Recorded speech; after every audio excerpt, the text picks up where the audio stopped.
Oh,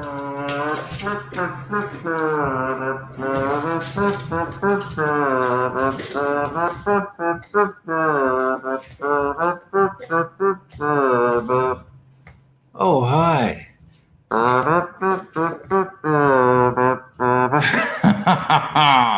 Lovely to see so many of you in early.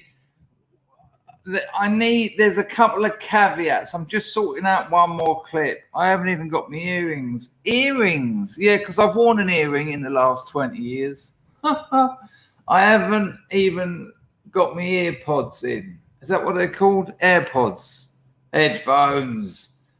Give me 1 second. There's just one other clip I want. I've got a load for you.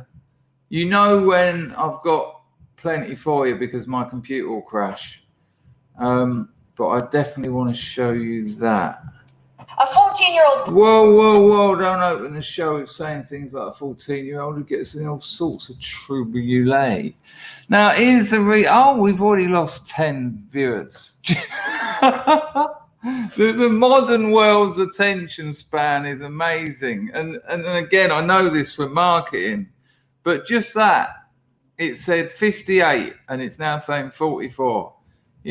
I'll give this a go. I'll wait around for a little bit. Starts, and if it's not what you want, no, I'm not going to give it any time.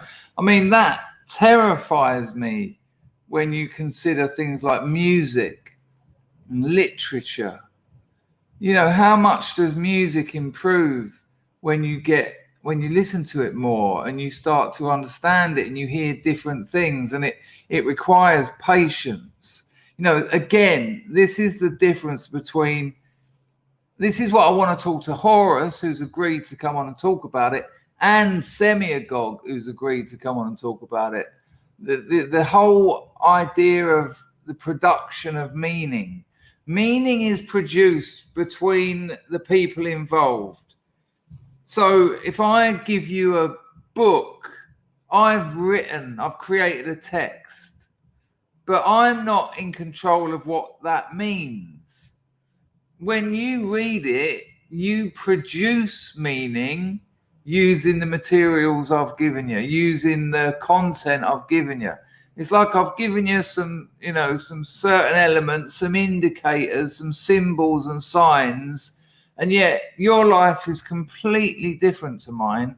So different things in that text will mean different things to you. Maybe your dad didn't die when you were young, but mine did. So you're going to have a different relationship to the death of a father. So that whole theme is going to be different for you than when I wrote it. Maybe the point I'm making is, with literature, music, art, anything really, but it's particularly significant with art. We actively produce the meaning. You have to get into it. When people say things like that, it's quite hard work, that book. Like David Foster Wallace's Infinite Jest is quite hard work. And that means you have to put work into it.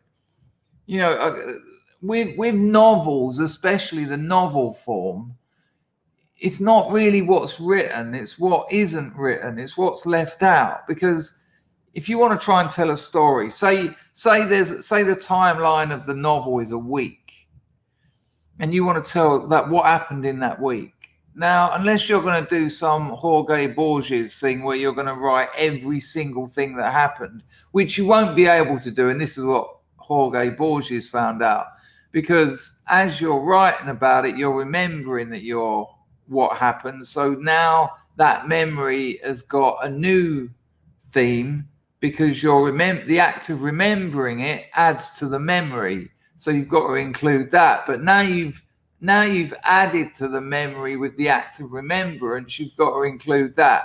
And you're already going backwards before you've got past the first second.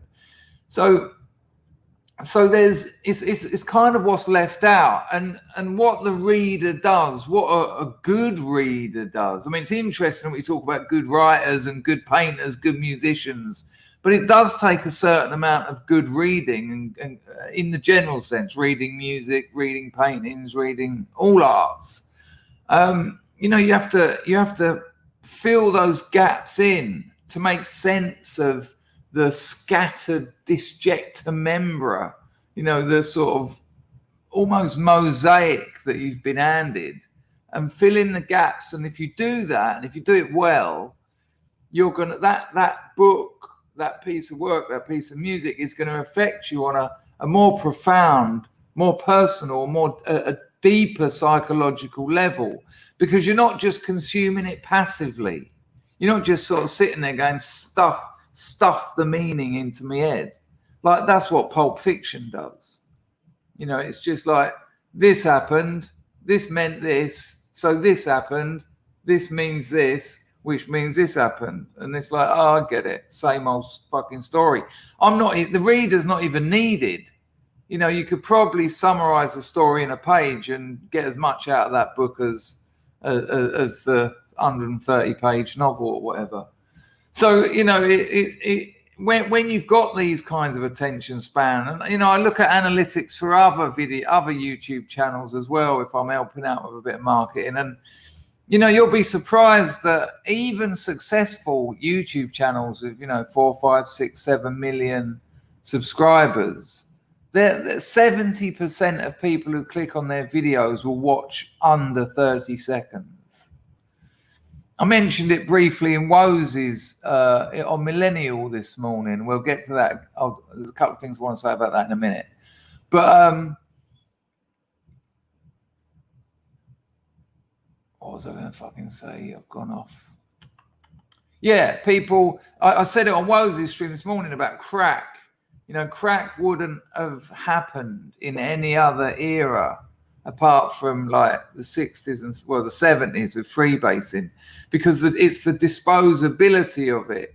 It's the way it reflects the culture that produced it, and the culture produced it. Yes, prohibition is involved, but crack is like the pot noodle of foods. Bosh, bosh, bosh, done. Not great, but it's a dirty little sort of guilty pleasure. It's fucking horrible. But you say that about your pot noodle as well, don't you? Oh no, I love the chicken and mushroom pot noodle. It's fucking rough stuff though. And it's the same thing. So these things come out of that. And that, if you're going to give a YouTuber 30 seconds, seems like a terrible waste. Not for the YouTuber, but for the viewer. If you spend your online time not allowing yourself to get to, engage with something unfamiliar, your digital world, which is increasingly your world, is going to get smaller and smaller, and you'll end up, it's almost OCD, where you can only watch channels you're familiar with. Because, oh yeah, I know this, I'm safe with this. I don't have to do anything. I don't have to work. Now, there's a time for that. There's a place for that. I'll watch a crappy war film just because I like watching people with guns and helicopters and things. And I don't want to produce meaning. I want to passively consume it. But, that should be, I think, and I mean should, because I'm talking about an ideal here, that should be like a very small part of your cultural engagements. Yeah, it's weird. 70% of one channel, and it had about 200,000 subs, and 70% of the viewers stayed for about 20 seconds or something. It's amazing. It's amazing.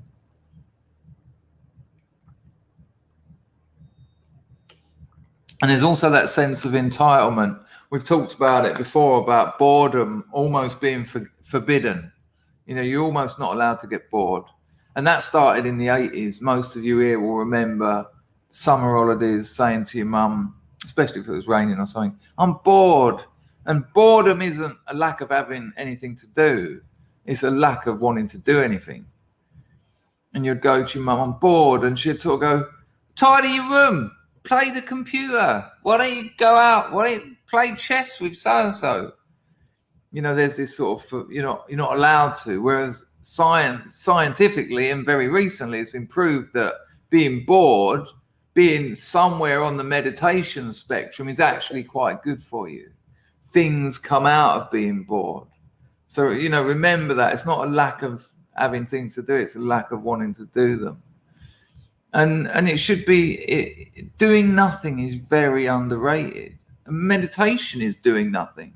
And it's almost bizarre that in this sort of modern world with so much hypnotic information, so much continual fear of missing out, and a lot of money and time spent on instilling that fear of missing out into you, that, we, not even in a Buddhist sense, but people are actually meditating because they just want to be away from it. The brave new world, communication, technology, all these things, and yet people are like, I just want to fucking switch off it.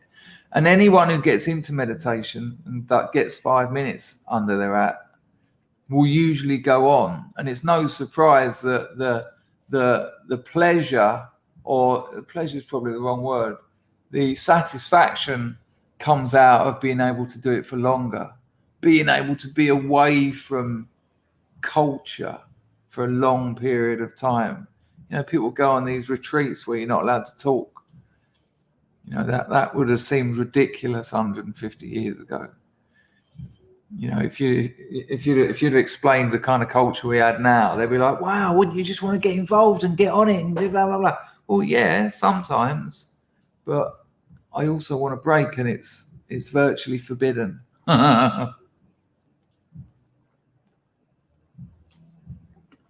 But anyway, I did try and make it clear that I am absolutely shafted. I remember when you're a kid and you're going on holiday, and a lot of us here were working class kids. That holiday is once every 5 years, and it ain't even getting on an aeroplane. It was Swanage for us. And, we had to get in the old man's Morris 1000, 4 a.m. to drive down to Swanage. I don't think we needed to get there that early. My old man just wanted to drive at night because he wouldn't have to put up all the hassle. And so, of course, Mum wants us to go to bed earlier. We've got to be in the van at 4. No, got to be in the van at 5, so I'd get up at 4. And so go to bed earlier, but you don't sleep earlier. Not only are you excited, but you've got your rhythm. You've got your, when you go to sleep, you've got your patterns. So usually about that age, I'd be going to bed at 10, and my mother's got me in bed at 8. And for 2 or 3 hours, you're just laying there going, oh, God. Why? That was my first meditation, perhaps. But so this happened yesterday. I had to get up this morning at 8 o'clock. I haven't got up. There's more. I've gone to bed at 8 o'clock more times in the last 10 years than I've woken up at 8 o'clock. And so I actually set my alarm for 8:30. I thought if I've got long enough to eat some cornflakes, drag a comb through my hair, and cup of tea, get a cup of tea in me, I'll be all right. And I think it was all right. Now, I'd like to say massive respect to any scrubs who watched that stream live. I think that's my 4th time on Millenniyule, and I made the mistake the first time round of keeping an eye on the live chat. Now, because of Woes' early audience, I think I don't want to speak for Woes, but he's changed, if not his thinking or his ideology or his ideas or his belief system, he certainly changed what he wants to talk about. That's why he had me on to talk with me. And I know that the majority, not the majority, but the vocal majority of his viewers don't like me at all. And it's just a slag me off fest. And it's really, it kind of ruins it for everyone else. And they're pitiful arguments. I mean, this whole race mixing thing, which I haven't actually done yet, I am planning to though, so fuck you. That for me, that is nowhere near that. It's such an anomaly. There's so few European men marrying out of European people. It's such a small number. It's a drop in the ocean, usually the Indian one. compared with what alcohol has done to European people. And yet all these people drink, and all I get is that degenerate race mixer, Jew. I'm not Jewish, by the way, in any way. Jew. All you hear, Jew. It's like, so massive respect to the scrubs that managed to sit that out, because it was actually a very nice conversation. You know, I've got to know him very well over the last few years, and I thought it was a pleasure to talk to him. And over 2 hours flew by, but I promised myself to go back to bed. But instead, I thought, well, while I'm up, I'll do a bit of work. Done a bit of work, and here we are. Finished work about 20 minutes ago. It's nearly midnight, 3 minutes to midnight. And I thought, as long as I explain that I'm a bit shattered, they won't, because there have been a few streams. Everyone was saying I was on fire a few weeks ago, but there have been a couple this week where I was, I looked at them back afterwards, which I rarely do, and I thought, you're knackered, mate, you're knackered. And, we had good numbers and very generous donations, and you lot were all chatting amongst yourselves, lovely. But my performance was substandard. That's why I took some time off yesterday. And but it's a pleasure and a privilege to stream. So I thought I'll come here and, if in 5 minutes I go, you know what, I ain't got nothing left in the tank, we'll just end it. But lovely. So that's the introduction. You're a martyr. I'm a martyr. I'm a tomato. The grift has been appalling. Jeffrey actually hasn't. I think I've just seen a couple come in. Hello, Jared. Hello, Chris. And hello. I like the hello. Hello, Chris. And hello, Scrubs. Also, good night. I hope all our UK brothers protest on the weekend. I think there's going to be about 8 or 9 people at the meeting place that I've arranged, if they all turn up. I thought there might be about 30 or 40, but I forget not everyone lives close to London. Not everyone can just take Saturday off. I'm not there. I have quite a good excuse, but there's still an opportunity. If you want to go to the protest on Saturday, email me, chris@chrisdangerfield.com. I've got a time and a place where you lot can meet.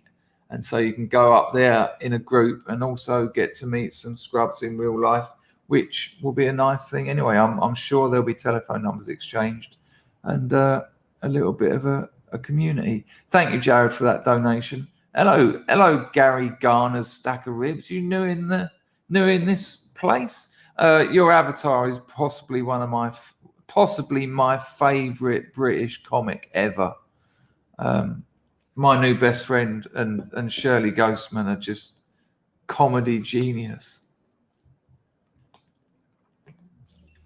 I don't think there's been a funnier TV program ever made than My New Best Friend.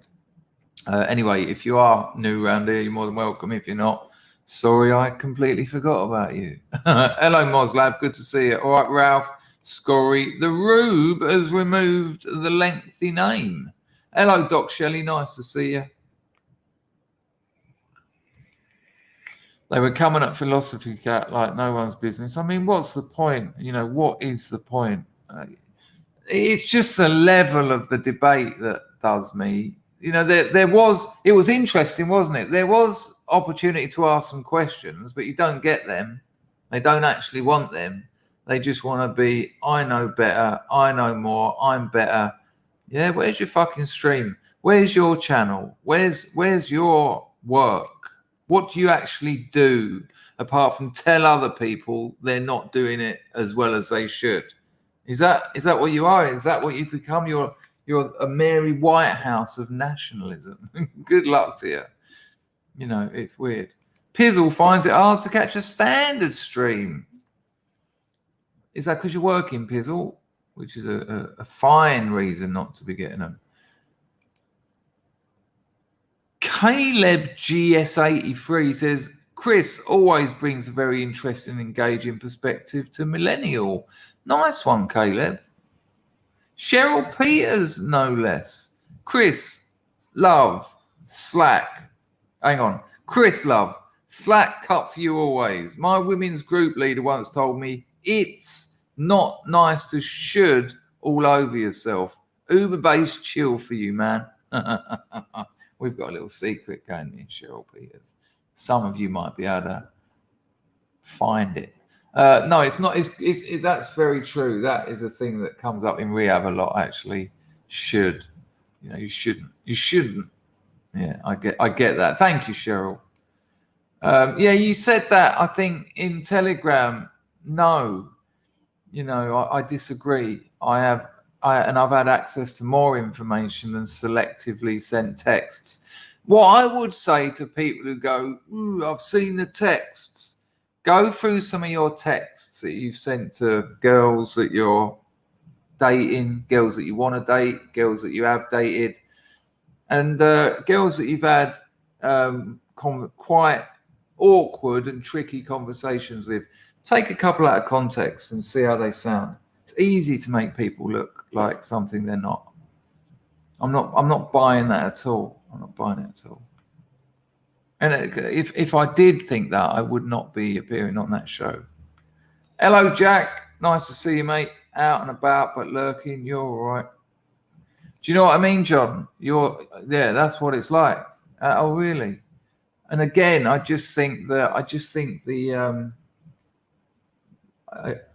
know it's a bit of my area, but the whole alcohol thing. They don't. And anyway, I try not to buy it.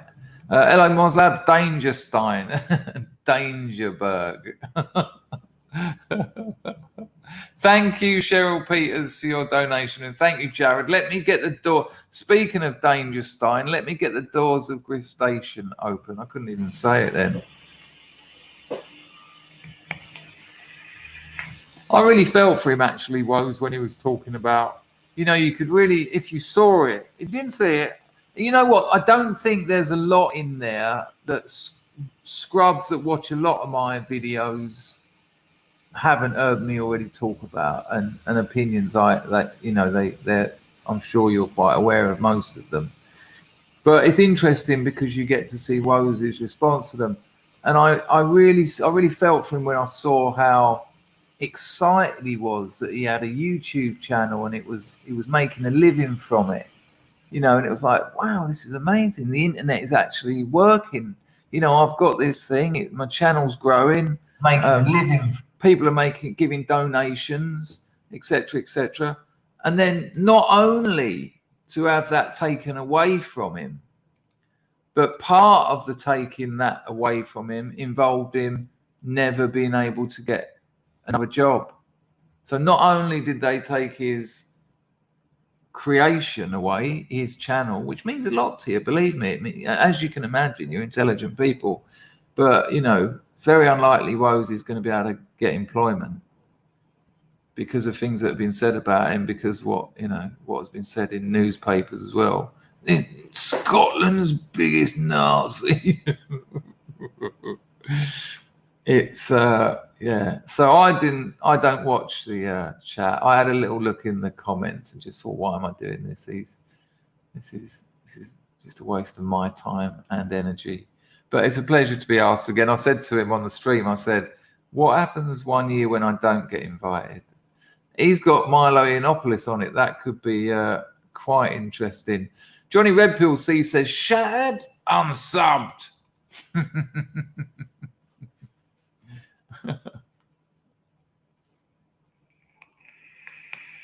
Hello, Glenn. No, the show hasn't started yet. I'm just going to thank the lovely Meganesia for 200 ZAR. Let's see what she's got to say. Why is there a 2 in the chat? What am I missing?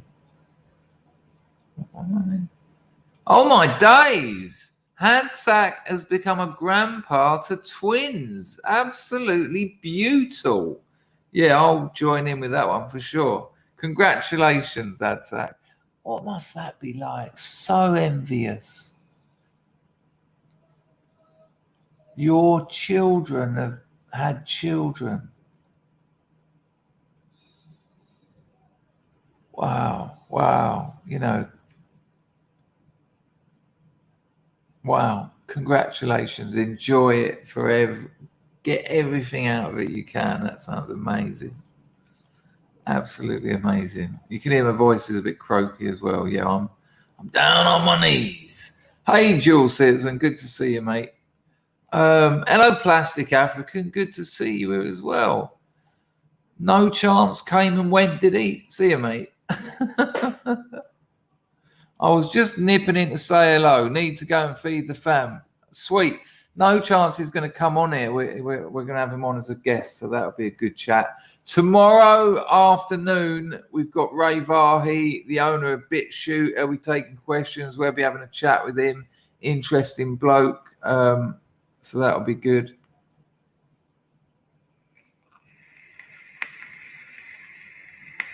Meganesia Shan. From Her Majesty's Secret Griftation. Had a decent invitation for the season. No champagne for me. Got to be on my best behaviour. Well, there you go. Thank you, Meganesia Shan. Another cryptic message. You're up there with Mrs. Me in it at the moment, but I'm all right if you're all right. Thank you very much. You're a regular donator to this channel, and it's much appreciated. Hello, Mouse Cat. Good to see you.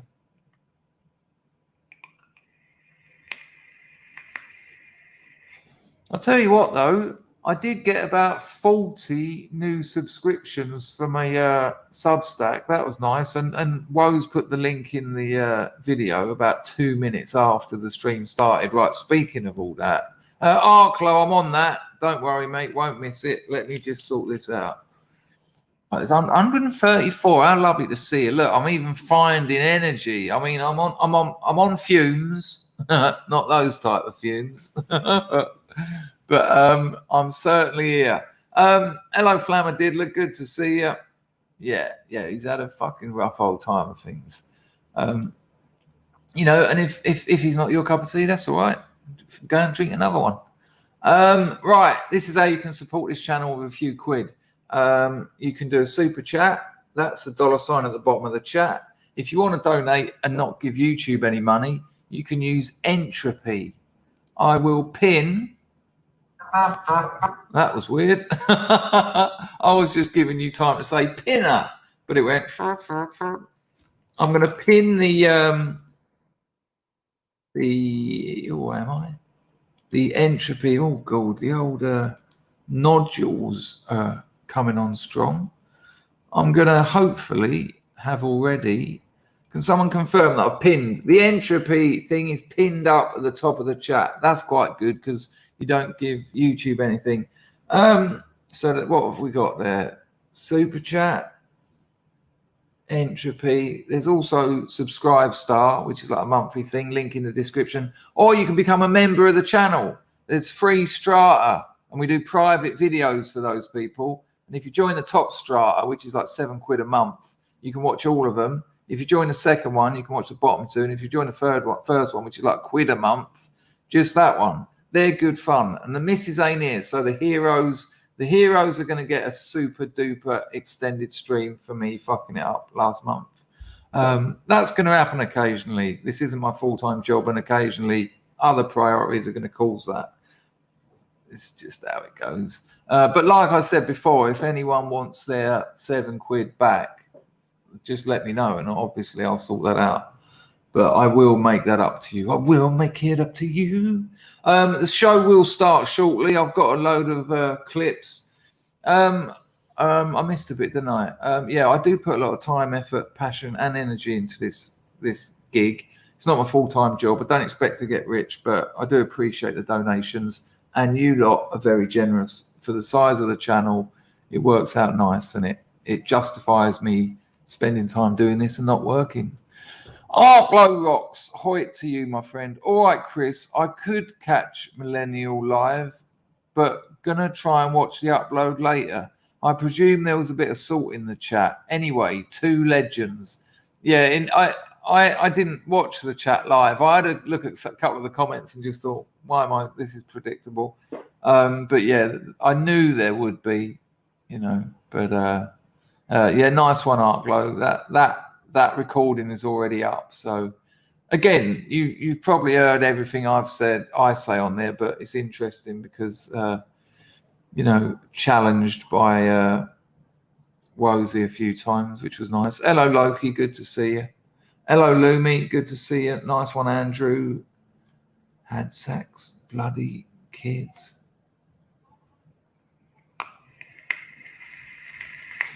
Foot Golf says, did you hear about the 2 guys who bought a scratch card with a stolen debit card, won $4 million, ended up with no money and an 18-month sentence apiece? Oh, that's got to sting, stupid bastard. Crime pays. Crime loans. Megan Easy was clever with the twins. No, I literally looked into the Marco Pierre White horizon and just, I've been thinking a lot lately about holding my own child and just going, but to have watched that grow up and create another one is outside of my realm of imagination. I cannot conceive of that. And that's a sad thing. That's a sadness for me. But massive congratulations and just live it. You've done great. Nice one, Rags. Special thanks to Rags, actually. I've got a load of clips. Rags has been supplying a lot of clips lately. Not all of them. I try and obviously find some myself. But if it weren't for Rags, this show would almost be clipless. And it will start shortly. Hello, Henry. Nice to see you. Hello, Lee. Otto's on the firm too. Nice one. Right, where are we going? Hello, Context. Context is sick and I have 6 nights off work. Feel sorry for me, please. Ah, you poor bastard. Is that all right? It would appear that tooth isn't clean or something. What's going on there? I think it's a black bit in the middle. Getting old tonight. Nice one, Livy. Pinner. Hello, Cron. That's right, mate. Not long now. I'm just going to say hello there to Melvin. Nice one, Melvin. Oh, my days. You're in there now. You lucky bastard. That lovely. Apparently they sell pints in there now, though. I don't know about all that change. A gentleman will have a half. Incredible. You see that seat right by the telephone on the right-hand side of the bar? I used to sit there doing my business on the French house phone. Oh, wow. Well, enjoy. See if you can get down Jerry's. If you're up for a good night, stay in the French house till closing time. Get chatty with the staff because they'll always go, what day are we on? Thursday. Yeah. At the end of the night, when they lock up, a few of them will go down to Jerry's. This little members bar just a bit further down. Cross over Romilly Street, I think it is, past the Golden Lion. You wouldn't know it was there unless you were looking for it. There's a little door set in. It says Jerry's on the bit of glass, but it's a members bar. You might be able to, if the boss is in, which I doubt he will be, if you tell him you're my mate, if you tell someone, I don't know what, that crowd is there now, you might be able to blag it with my name, but it's been a while. Jerry's is one of the old proper Soho members clubs, full of freaks and weirdos, and it's not like it's not the Groucho Club. It's a drinking hole. I was in there once, and a couple of blokes come in. They were with someone else. They weren't members, and they went up to the bar, and he said to Michael Dillon, the owner, he went, have you got any cocktails? And Michael went, this is a bar, not a sweet shop. Thank you for the donation, Melvin. That's incredible. Absolutely incredible. Foot Golf says, my daughter is such an amazing mother. That makes me proud. You've got a fucking football team, though, haven't you? Oh, sorry, a foot golf team. You've got plenty of them out there, haven't you, Richard? You've been spreading the seed left, right, and slightly right of centre. Hello, Amy. Nice to see you. Honey Monster's going to be a grandpa soon, getting the pipe slippers and and why not? Why? Absolutely, why not? Have it. Hello, Jeremy. Good to see you.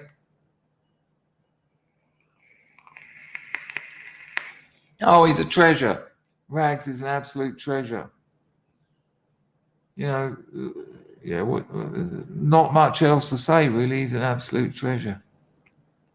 What's the name's daughter's flying in today? What is this now? Just rubbing it into Baron Dangerfield. That's Barren, not Baron.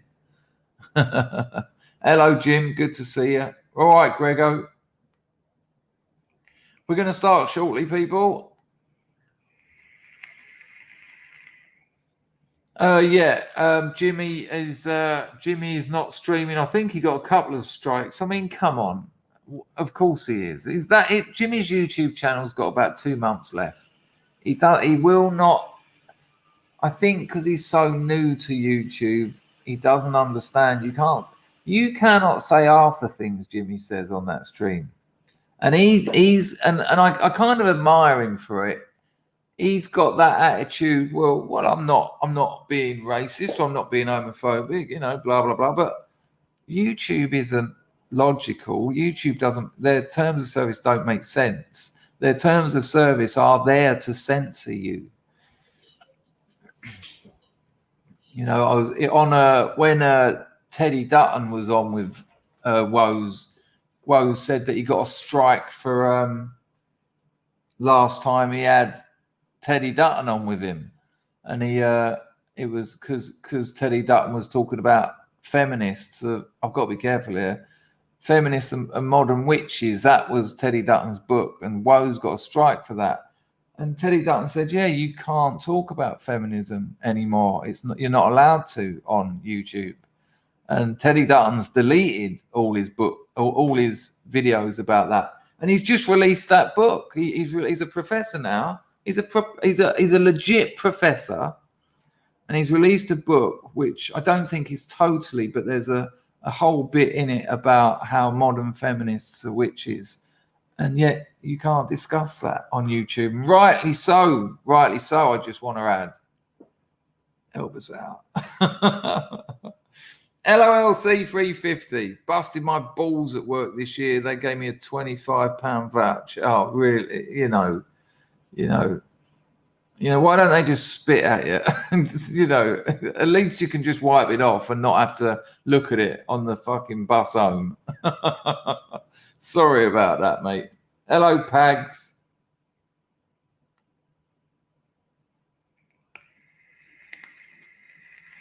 I'd like to think I know you're plastic, in the limited realms of a few live chats, but we get on for sure. I trust you, which is what is without a doubt relevant and significant. Don't worry, people. If you're new here, this show will start shortly. The Phantom Raspberry Blower said, hungover for the first time in years. Oh my God, I forgot how bad they are. That's very interesting. Let me just check something. That's very interesting you say that. I'm just going to check something. Hang on. 1 second. Just give me 1 second, people. This might make sense. Yes. I got a message from you last night that I saw this morning, and I asking for the details for the meetup. And I thought, I don't know, man, this geezer is clearly shit-faced. I get a lot of drunk people writing to me. Usually they're asking for a bit of help, and then they ask for a bit more help. Then the self-pity emails come, and then when I tell them that, they go, "You're a fucking cunt. You shit cunt wank." Oh, yeah. this standard process. Now, I'm not saying that will happen with you and you've just owned it, but I recognize a drunk email because I've seen a lot of them. Yeah, they're awful. You know, as you get a bit older, as we said, as me and Lumi were talking, it's not just a bit unpleasant, it's an existential crisis.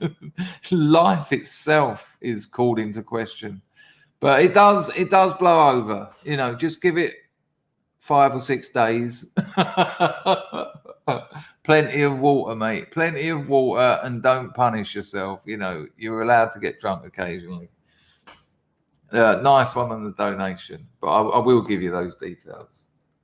Of course I will.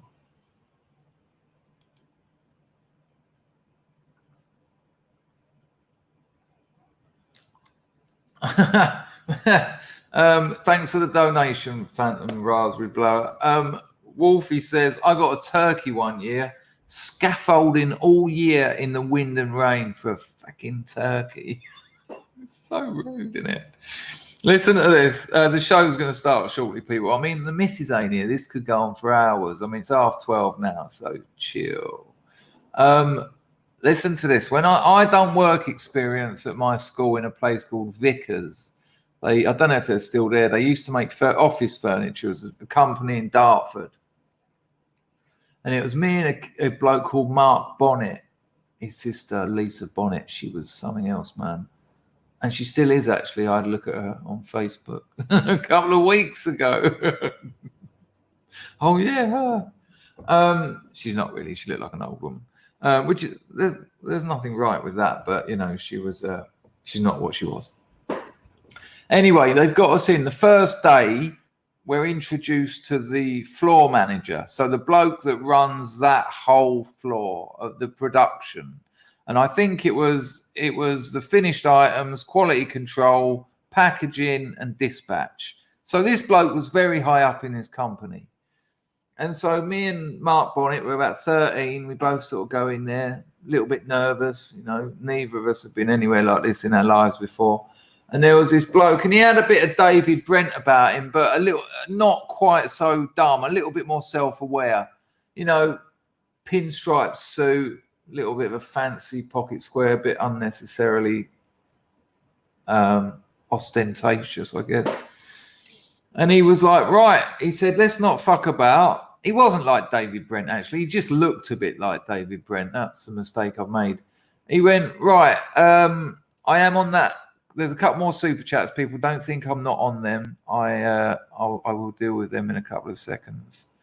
I'm just going to refresh entropy. Yeah, so he was sitting there. Actually, he looked a little bit more like the bloke out of the IT crowd. Fresh entropy. Who I really like as well. Anyway, he went, right, I'm not going to fuck around. He says, I know you've got to do this. I know you've got to do this work experience, Lark.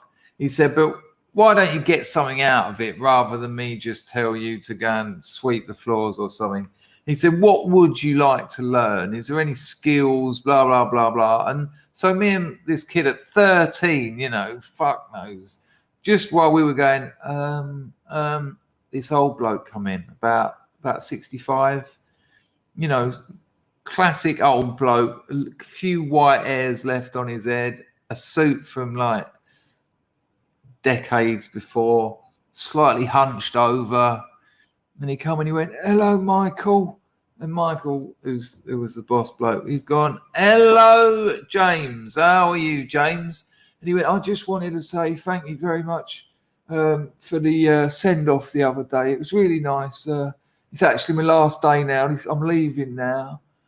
Thanks for the present. That was lovely. And I wish you all the best.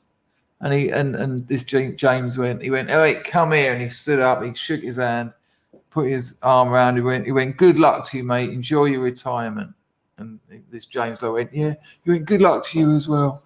And he walked out and he shut the door behind him. He turned around and went, don't ever end up like that cunt.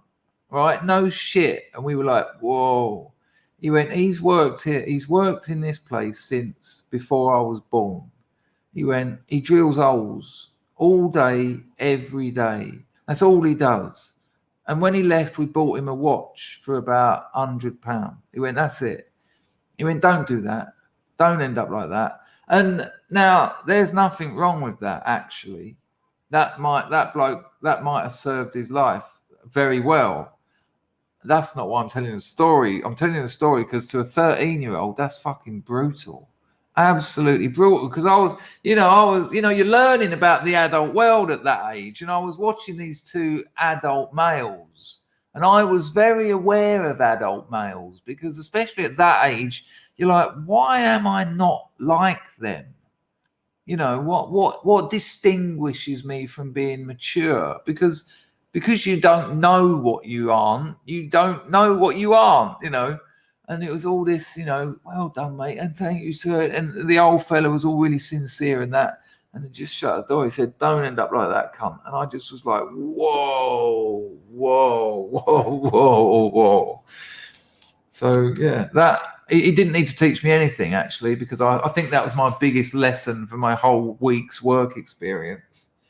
People lie, and they can pull it off quite well when they need to. Hello, Ian. Good to see you. Hope you're all right, mate. Thank you, Henry Hill. That's very kind of you. Machano Caprashatatu. Very kind.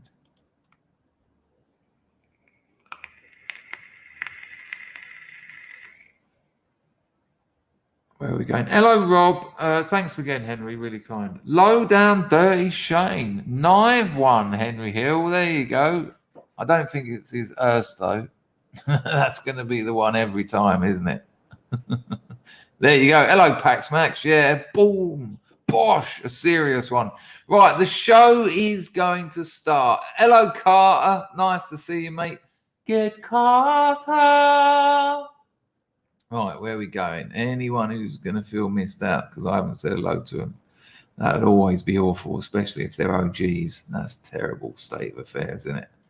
I think we'll be all right. Hang on a minute. Oh, Carter, you have to come back in 3 days, mate. We can't play it like that. See you here on Sunday. Is that right? I don't know when you're counting from. My voice is going. I think that's because I woke up early and started and talked for 2.5 hours without warming up properly. I might have to start.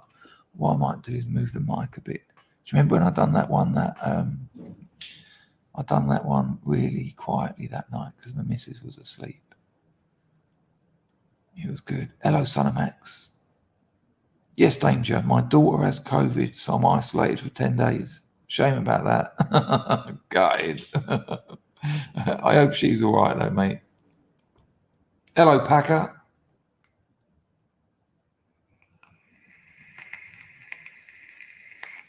Lil Bullet. Hello, mate. Whatever happened to Annika O'Brien? The name rings a bell, but I can't place her. Let's say and search.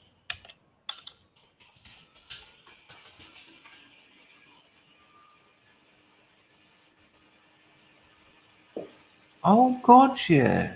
Yeah. She went into my bracket of occasionally hot. Yeah, I don't know where I know her from exactly, but occasionally she was hot. It's not a very nice thing to say about a lady, but, occasionally I was hot as well. That's just a thing. Thank you, Bullet, for the donation, Articato. I'm a bit concerned why Henry's big one hasn't shown up on Entropy, nor as Bullet's one has. As long as it's working, Pags would have appeared to donate it. Hello, Pags. Hello, Emma G. Emma G sent a meme. Don't forget that, people. I might as well send that out. I'll get on you in a minute, Pags. Hello, Daffyd. Nice to see you. No, always. I put a bit on this morning for the show, for Woses. I was just combing my hair and that, and it's just part of the ritual, and I just, boom, hit it twice. All right, people, we are doing the Scrubs.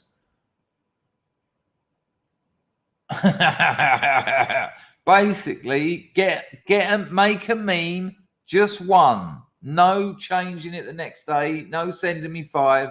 All of those ones will just be binned. Send me one, put meme in the subject, Get it to me before Christmas Eve. I might do it on the Christmas Day show. So get them to me for Christmas Eve. Just make a meme, and then we can use them. Topics I'd suggest would be the anti-commie, anti-leftist, anti-Biden. But you can do anything. They can just be humorous about other things. A few people are already knocking ones out, taking the rise out of me, but they're not putting them into that. Now, on this channel, we've done a gallery of drawings. We've done photos of us as teenagers. We've done SUBSTACK Music Festival. Every single time we've done them, they were great streams, and loads of people said, oh, I wish I'd have taken part. I wish I'd have done something. So if you want to get involved in that, I'll put my email in the chat. Whoa, will I? Oh, it's chris@chrisdangerfield.com. Put meme or memes, something like that, in the subject, so I don't have to see it, because I don't want to see it. I want to be like you and go through them all and be surprised on the day. Get them to me before the 23rd of December is your last day. And also then we can fire out those, we can fire the meme cannons, and they actually have an effect in the world. You know, we've already had a scrub who done a meme a couple of weeks ago or a week ago, and it's fucking everywhere. So these things do work. Get busy memeing. Pag says, forgot to mention, it's been 5 years since I stopped smoking and drinking. Boom. That is a big capital 5 in the chat for Pags. On the same day, Pags, did you just say no more? That's incredible. Incredible work. Well done, man. 5 whole years. Amazing. I have every faith that chat will just be a list of 5s now. So many people around the glorious House of Scrubs have stopped taking drink and drugs. It's quite amazing. Thank you, Pags, and congratulations. Well done, mate. You reclaimed your future. Mouse Cat, hello, mate. I'm due a hangover this Sunday. Really not looking forward to the come down. Well, there is a way around it, Mouse Cat. You know, don't drink so much. But, you know, I think if you're due a hangover, you're aware that ain't going to happen. I've seen you dancing in your shed party. Yeah, it's great work, isn't it, Lumi? How are you, mate?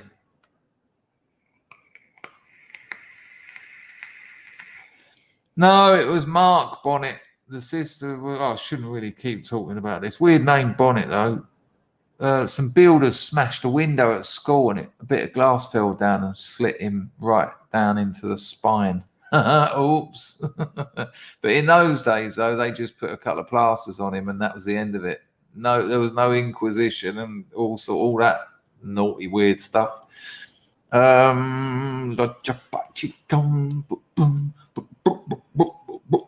So entropy is working because Gregorian Chanter has dropped a donation. Right, the show is primed to start. I'm actually going to share a couple of what the frick has happened there. Actually going to share a couple of memes with you before we start proper.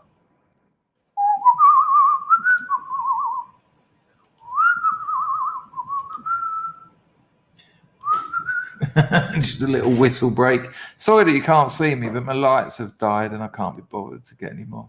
They'll break, I'm sure, on the way over here. Nice one, Brego. Lego says this. Annika is a bird with the slow motion hair you flirted. Oh my God, I can't believe I've just said that about her as well. I absolutely well fancied her. I can't believe I've just said that. Annika, if you're watching, what I meant to say was most of the time you're hot as hell. Yeah, I was on Sex Wars with I Hypocrite, my boy JP, and Annika. Beautiful woman. Good Lord. The things I'll do to her. Isn't that Phoenix Nights? He's on the Stanner stairlift going up the stairs, and he's holding the bird's hand who's walking up the stairs, and he goes, "Oh, the things I'm going to do to you."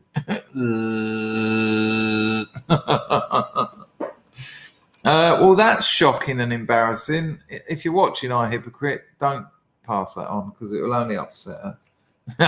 trying to make it so that she doesn't get hurt.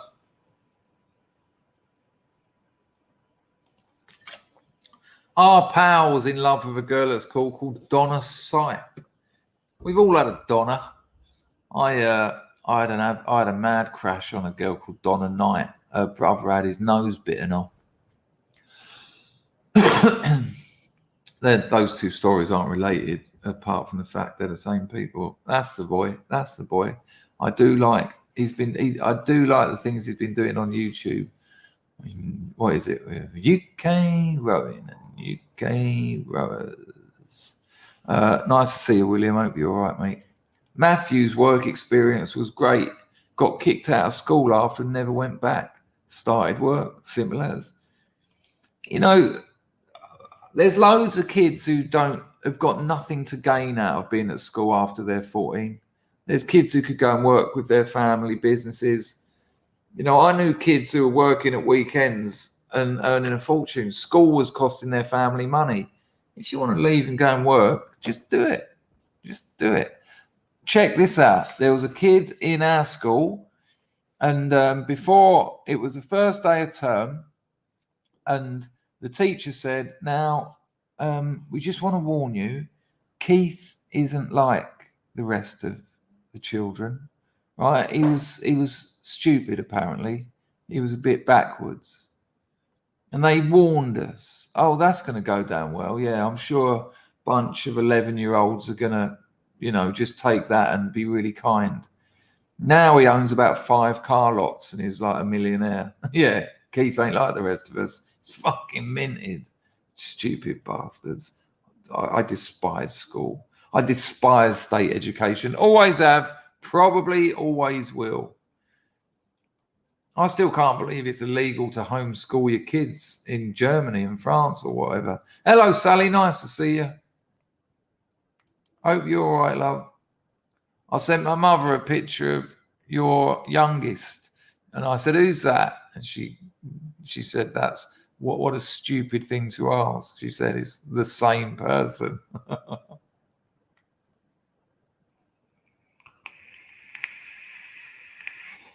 Hello, Jess. Right, the show's going to start any minute now. Look at all those 5s of Pags. Absolutely beautiful. Hello, Humans A. Nice to see you. Hello, Deadly Ratter. Nice to see you. Hello, Matt D.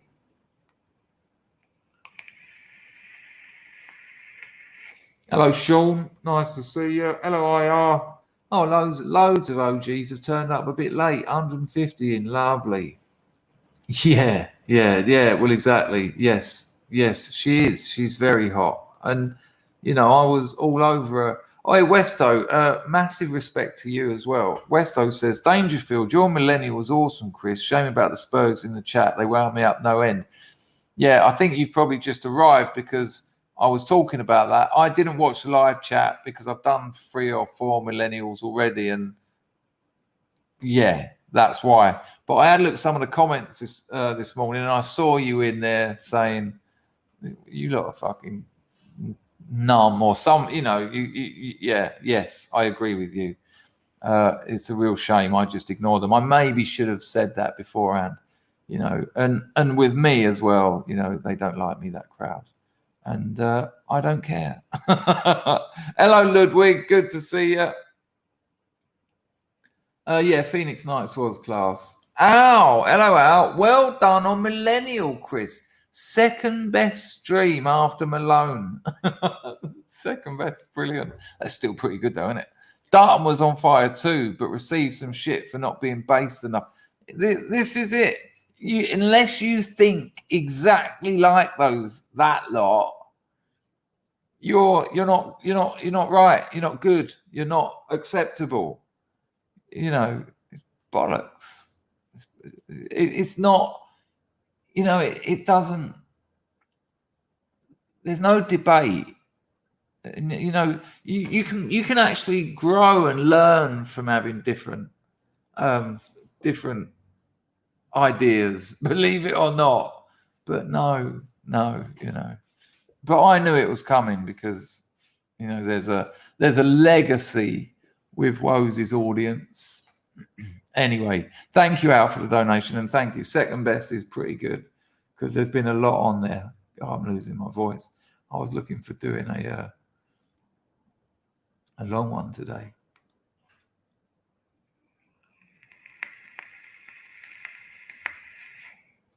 Al, did I thank you for that donation? Because that's very kind. Hello, Willow. Good to see you, mate. Right, I think we're good. I don't know. Oh, that Keith. Yeah. Poor. He's doing all right. Don't worry about that. He's not like the rest of us. Oh, well, that's really going to help. Grego, thank you for your free donation, and thanks for reminding me. On that stream, she was so hot. It was a bit of a flirtatron, wasn't it? So before the show starts, I've got to have a wee. I did say I wasn't that good. I don't know how that. Yeah. I haven't had a go hand today either. Didn't even have the energy to get over to gut bait.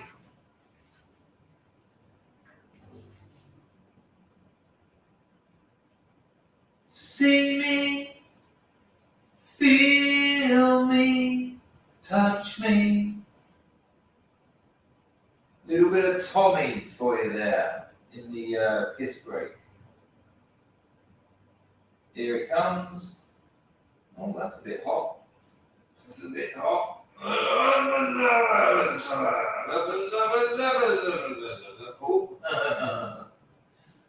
A couple of fellas left the back door at the same time. Strictly ethereal fellas, though. They weren't. They had no physical body, so to speak.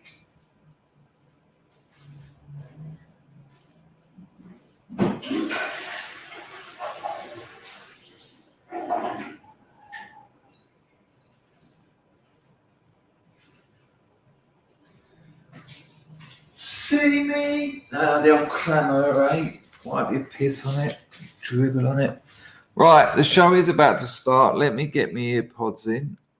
Hello, Ralph. Good to see you, son.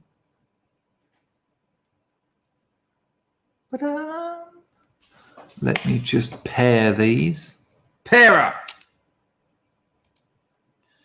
But Lord, no, I know it's a thing that every person who goes on Millennial says it, but Lord knows how he does it. 4 or 5 a day for like 2 weeks. Oh, hello, Skull and Bones. I can't read that out. You're not allowed. But that's a cracking gag. That's really good. Hello, Skin Scott. Good to see you. Lee says, where would you send your kids to school in Cambodia? Well, I would certainly homeschool them as well, but probably the international school because I've already checked it out. And, you know, they teach in English there and they'll learn Khmer at home and they'll learn English there. I you know, they need to be able to speak English. That is going to be a massive disadvantage if they don't. So yeah, I've checked that out.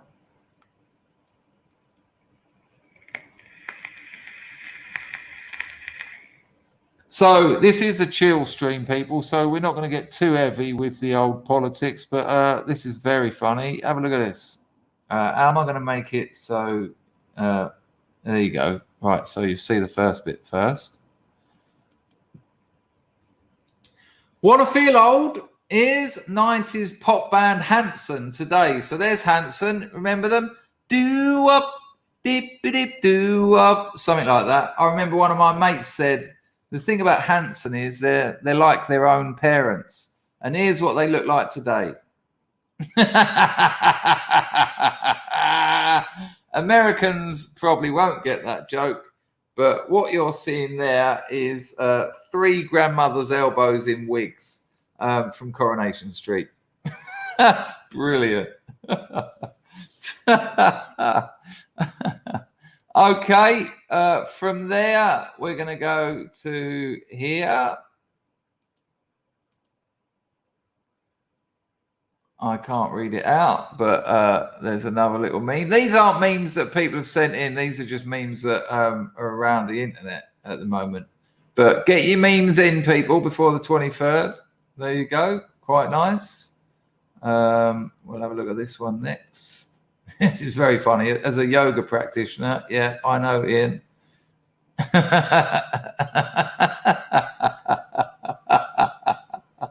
It's brilliant.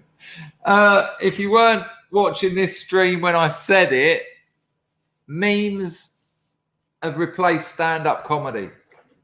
And they really have, because you can't say anything in stand-up comedy anymore. It's over. I mean, you can do whimsy, you can do a bit of slapstick, but you can't make jokes like that. You have to do it like that now. Look at that. That's awesome, isn't it?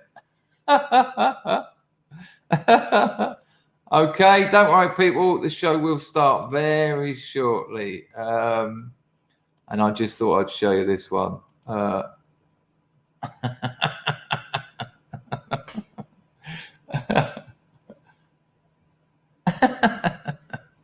So there you go. A little bit of memery to kick things off. So I think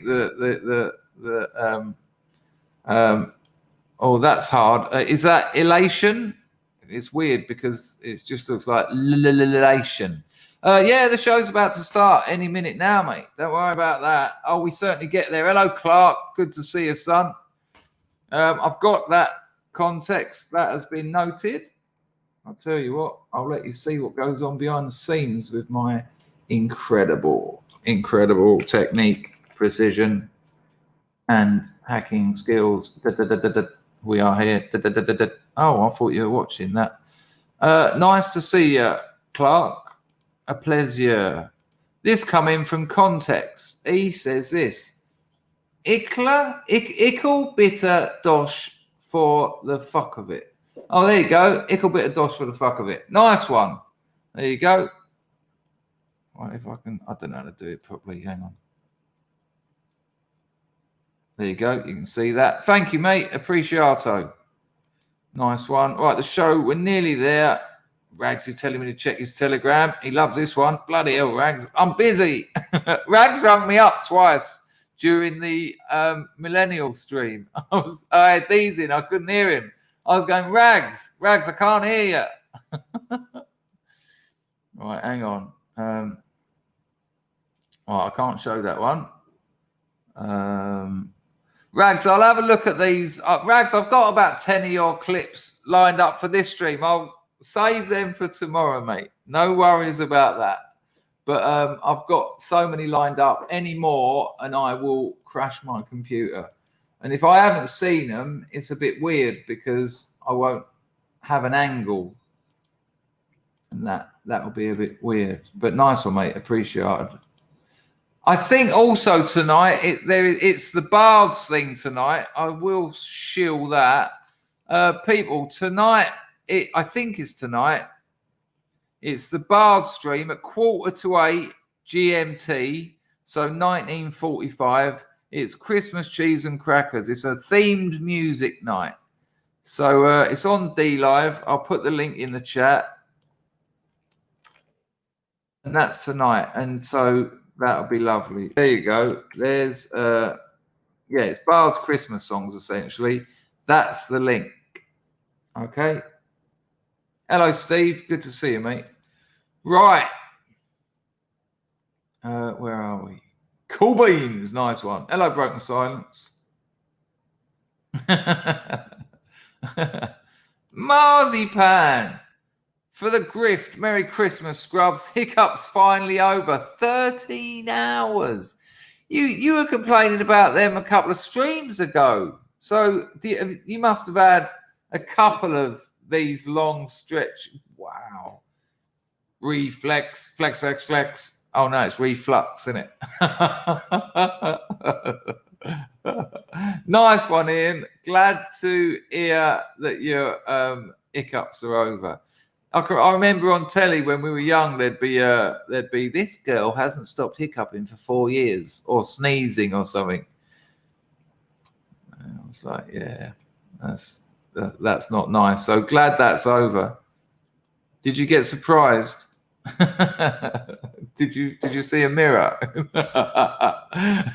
Little Bullet. The name of the first girl I fell in love with was Donna. There you go. Donna's sexy name though, isn't it? When you hear Donna, I think of big hoop earrings and shoes that you can't walk in. She sang the Mungo Jerry HP Sauce is my favourite sauce song to me. I was 10, and that's all it took. And now you can't get a boner without HP sauce. Nice one, Little Bullet. Machano Capruscitato. Thank you to Ian as well. And joking aside, I'm glad your hiccups are over. That can't be nice. Good Lord. As someone else said, how did you sleep?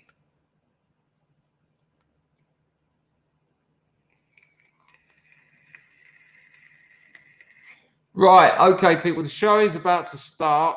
But before we get here, this is quite a nice one from Memology 101.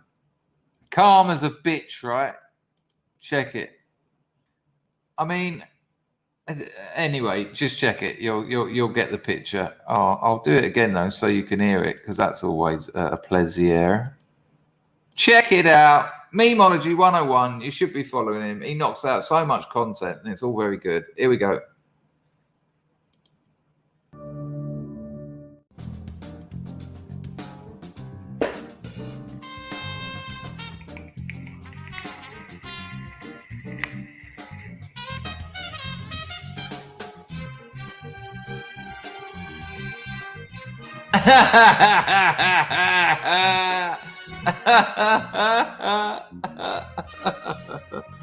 Ten minutes. Me, that was fast. 10 minutes. Yay! Obviously they're trying to. The wrestlers are trying to unionize so that they get more than 10 quid for breaking their spines. Yeah, bye. 10 minutes.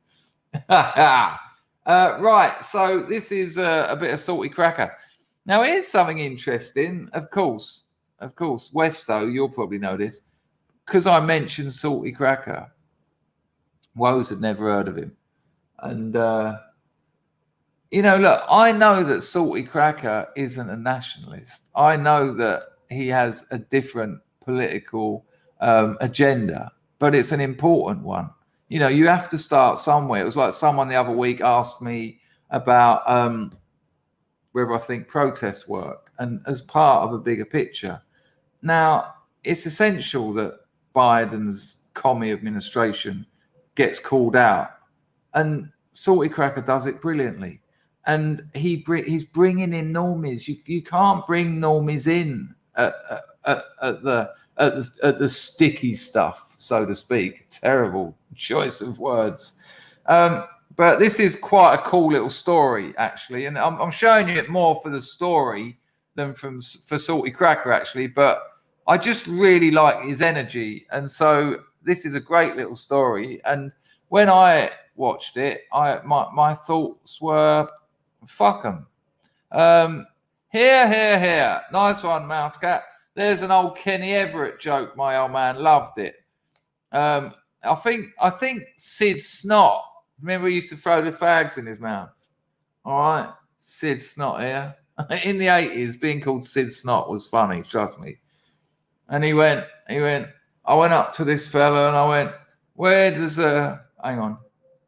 What do you breathe?" And the bloke's gone, "Air." I said, "What do people have on top of their heads?" And the geezer's gone, "Hair." And then I said, "Where does a dragon live?" And the geezer's gone, "Lair." I said, "Now say them all together." And he went, "Air, hair, lair." And I went, "Eh, hello."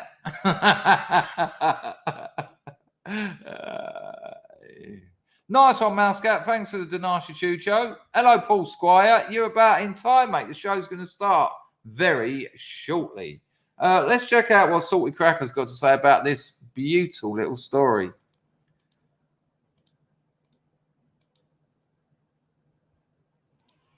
A 14-year-old boy shot an alleged attempted robber in the face. The police. Get what you fucking deserve! Well, nothing says a little bit of Christmas cheer like robbing a Target blind, my friends. First of all, wow, they don't even care anymore. These criminals just not even wearing a mask. He's got the festive holiday stuff going on. I like when he comes out of it and he goes, oh, phew. Oh man, all this vodka, all this Grey Goose making this bag heavy. Gotta jettison some. I mean, this is literally what you can do in Democrat states now. You just go into these shops and fill your bags up and take them. And that's not a joke. This is what you can do in Democrat states. You don't get arrested for it. The new DA is being said that resisting arrest isn't going to be a crime. Drug dealing isn't going to be a crime. That and don't take that the wrong way. You know, I'm totally against the drugs war, but that ain't the way you do it. You don't let people sell fentanyl on the streets. That's ridiculous. Yeah, so that's where we are. This is where the Democrats have taken America in less than a year. Some of it. But this isn't the main story, so I think I'll forward through that because it's just unsettling. Hang on, let's get to the main bit.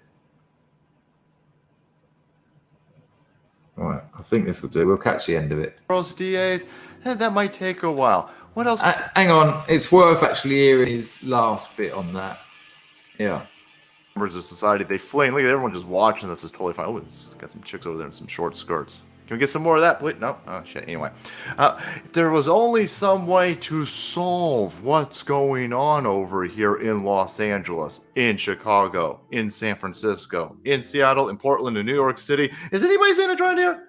Is anybody else saying it right here? Only there was some sort of policy that we could do. Maybe if we got rid of the George Soros DAs, that might take a while. What else could we possibly do? Alaka fuck around and Alaka find out. Alaka blam! Take a look at this story at the Gateway Pundit. This will solve this entire problem like this. Like, boom, quick. Anyway, 14-year-old son of Philadelphia pizza shop. Hello, S. Are you all right, S? Good to see you. The show will start shortly. Let's go. So check this out. So basically, a geezer goes into this pizza shop, starts strangling the bird behind the jump. It turns out to be this 14-year-old kid's mother. And he's not happy about that. I'll take it back a bit so you can actually hear the damn story. Don't worry, people. After this, the show's probably going to start. It's worth hearing that again as well. Kablam!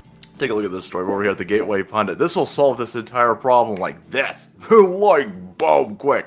Anyway, 14-year-old son of Philadelphia pizza shop employee shoots armed robber in his fucking face. I'll allow it.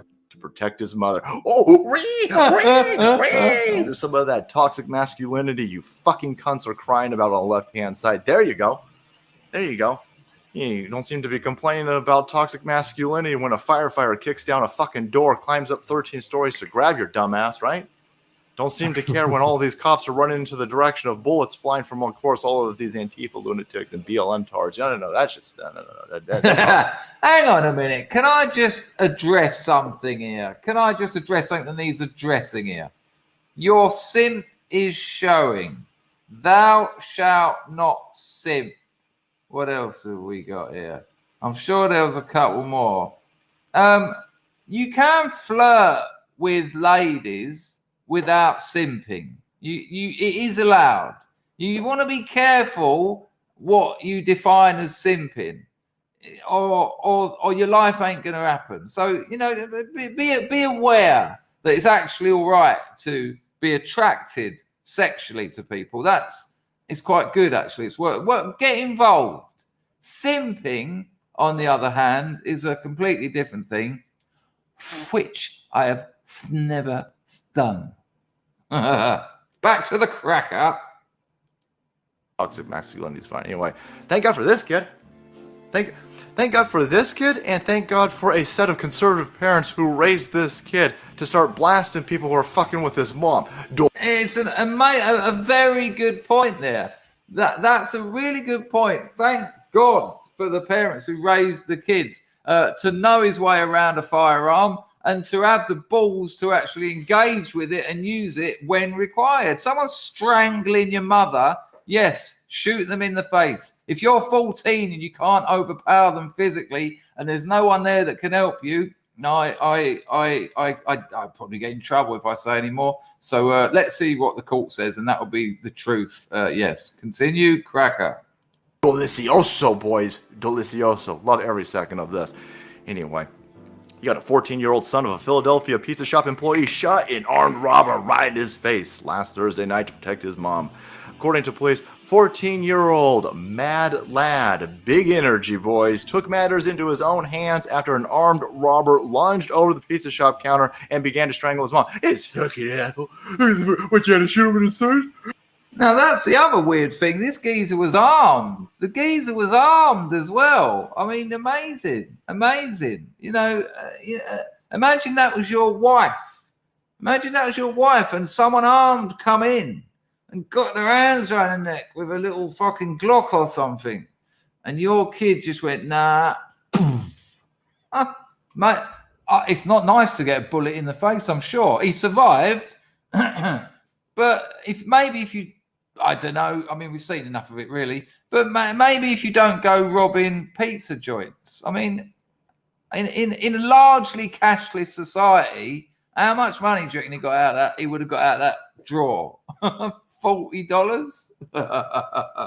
But yeah, I mean, it'll be very interesting to see whether this guy, I mean, I don't know. I mean, the Rittenhouse thing was complicated enough. Is this self-defense? Is there a law? Does self-defense cover defending another? I don't know. But yeah, I don't know. I'll be very interested to see how that pans out, to be honest with you. But I bet the father and mother are proud as punch. Right, the show's going to start in a couple of seconds. But the old Salvation Army. Now, I've told the story before. There used to be a bloke I used to score powder off. A very funny bloke. He died now. Always had some good lines. You wouldn't think him intelligent, but I think inside there was a very creative brain. And I went down the boozer to get some speed off him once. And because he always had it on him. And it was, you didn't have to arrange it or call him or anything, which was handy. And I've just gone down there and I've seen him and he's like,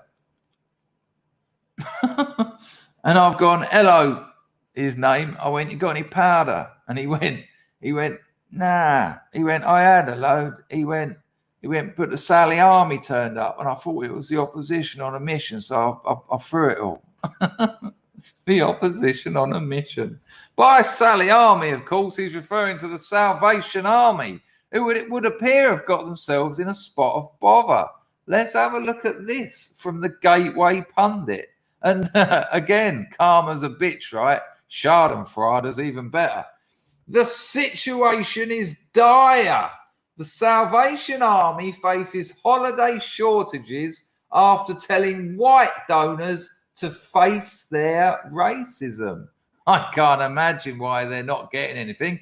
I mean, I would have thought all the Hispanics and blacks would have, picked up the slack. Surely the Salvation Army these dollar drives, dare I say, these gift drives are spread out over all the communities in our multicultural America. But apparently not. It would seem that they're in all sorts of trouble. The Salvation Army asked for more than donations this year. The Christian charitable organization asked all white donors to reflect on their racism this year. Wow. After a major uproar, the Sally Army backtracked over Thanksgiving weekend and released a statement refuting the claims of their racial demands. The Salvation Army then removed.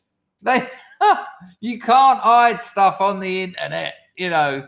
They then removed its absurd "Let's Talk About Racism" guide following the intense backlash over a text last week that told white donors to sincerely apologize for their racism while hinting that Christianity is institutionally racist.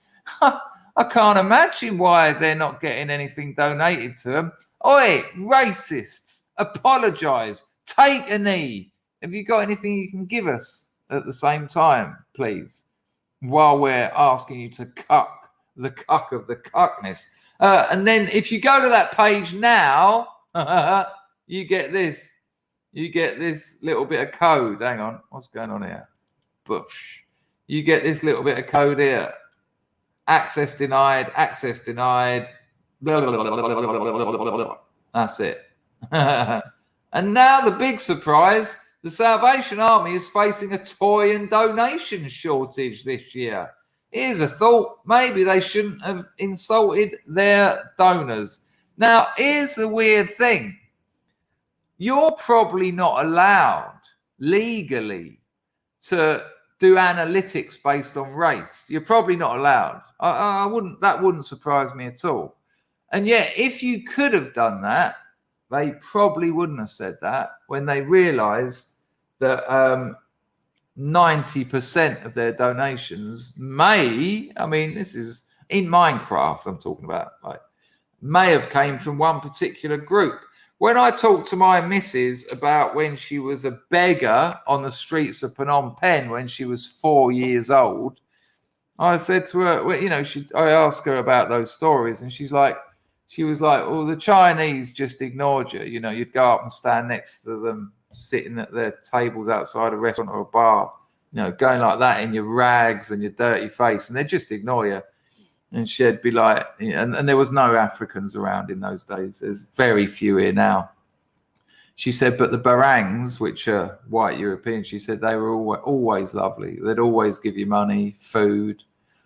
You know, there was that, I told you that story about that one couple who took her and her sister home and fed them and let them use the shower. There was nothing hideous happened.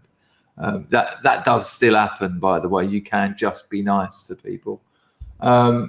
Yeah, it was very heartwarming for her to say that. She said that, you know, all through her. And she said to me, this is why it came up on Millenniyule about why, like they always say, why do a lot of white men go out to Asia? Well, a lot of white men don't go out to Asia.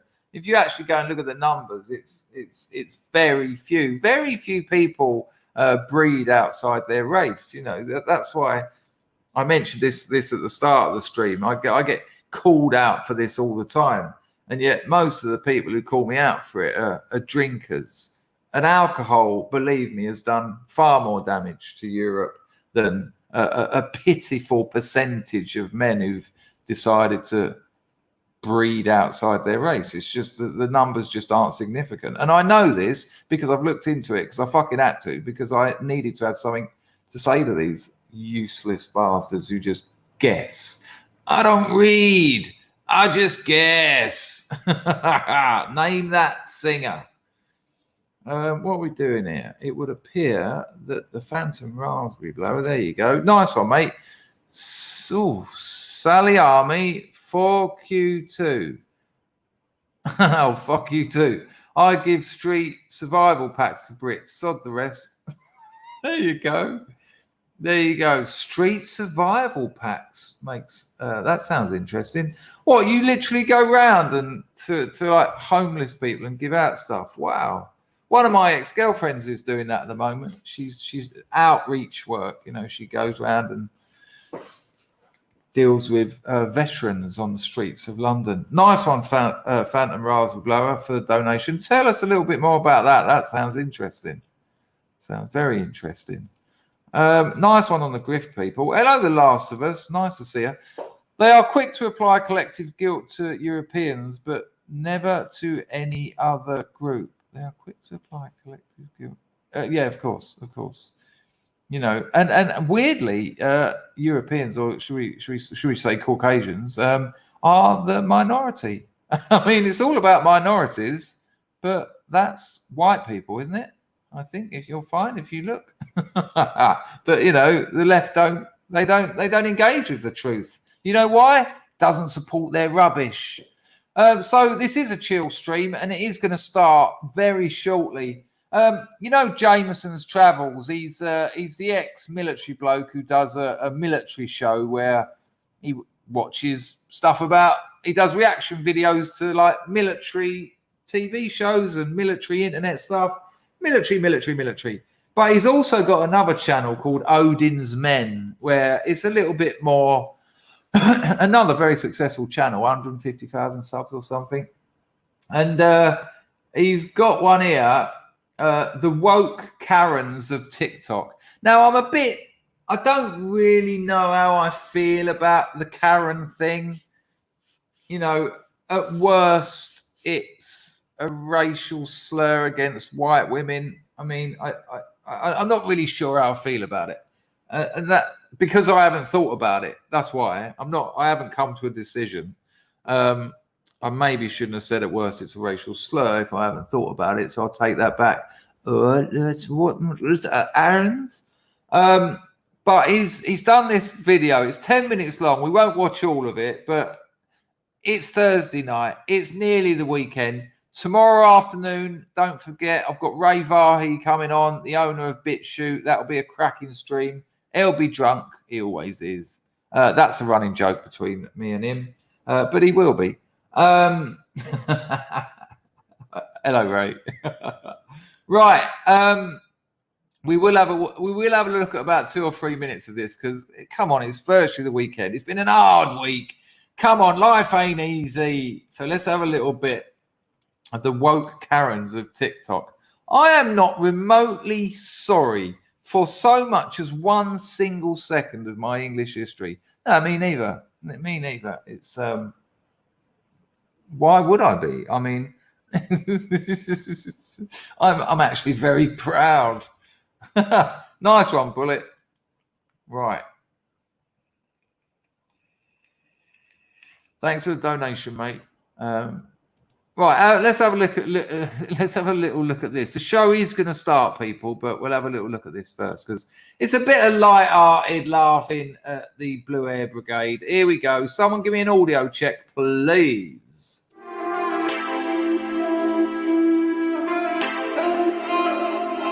That's what I'm talking about, baby. Not quite Buffalo Bill, but the man had some moves. Just a little teaser to get going before we get into the Karens. Let's go. I'm queer, and I am ready to make every straight person in my general vicinity slightly uncomfortable. To all the white. Why is she Karen? Because all she wants to do is make your life uncomfortable, make things difficult for you. You don't have a good time because she's unhappy, right? That's kind of the definition of Karen. Could be a young person, could be an old person, could be a trans woman, right? I guess.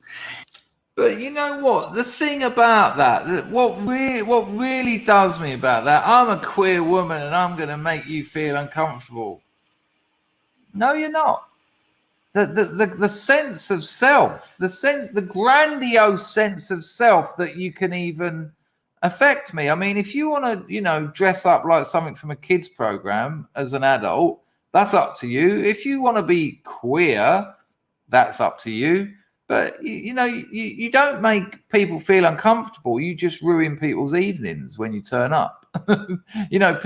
People have got other things to talk about that are more interesting, more relevant than your sexuality. I mean, it doesn't take a genius of psychology to understand that when you're happy to say that on TikTok, you darling, go and speak to your father if there was ever one there, because this is where this issue is. We all need a bit of attention, love, but when it's around your sexuality, I'm queer and I'm going to make you feel uncomfortable.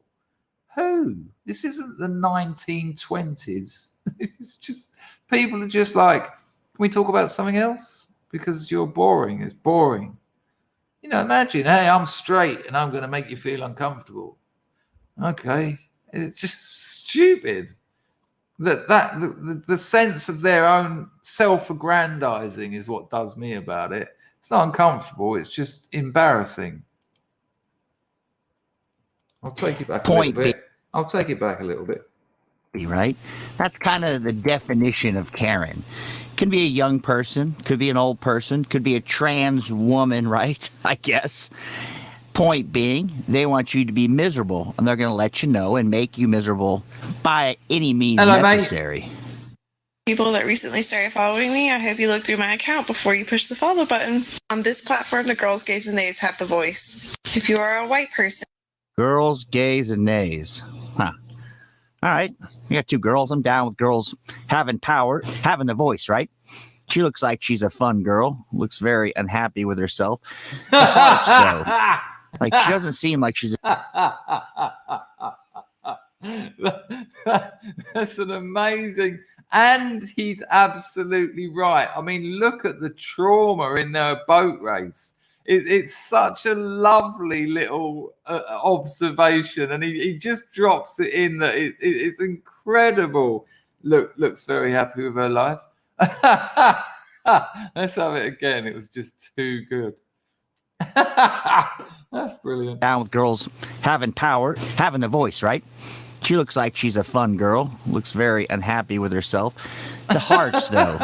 Like, she doesn't seem like she's a very hearty person, very happy person. And you are racist, closeted racist, think that blue lives is a thing, or say things like all lives matter, you can disrespectfully... Well, I think that all lives matter. I think that black lives matter. I get the point of the movement. But I don't know what her beef is with police officers. There's plenty of minorities that are police officers, law enforcement. Question becomes, do they count their minority in the police officer Blue Lives Matter thing, or is that taken off the table? Because do they lose their black privilege because they're coppers? Very funny. Look at that face, men. I mean, and women, actually. I mean, you can see the anger. You know, that's going to kick off every time. It's just waiting to explode. This is a hysteric. And I mean that in the medical sense. If you Freud's book, Studies in Hysteria. Look, someone's going to say Freud was a nonce. Freud was wrong. Freud this, that. Well, I've read everything that Freud wrote that was published in English. So unless you've read it, steady on with this, tell me this and that about Freud. Freud was contradictory. Freud contradicted himself because the body of work was like 30 years long, and you change and you grow and you make mistakes. It's the same with any investigation. But Studies in Hysteria, which he developed from Charcot, the French psychoanalysis, and hysteria has become to mean, like, you know, we know it as sort of like mass hysteria, where everyone's and there's some incredible videos on YouTube of mass hysteria where one kid starts screaming and another kid starts screaming and the other kid starts screaming, and before you know it, a whole classroom is screaming and no one really knows why. But there is actually a Freudian hysteria, and it's kind of like the Charcot, really, I suppose. But it's kind of like the roots of the psychosoma. It's the roots of the way that libidinal,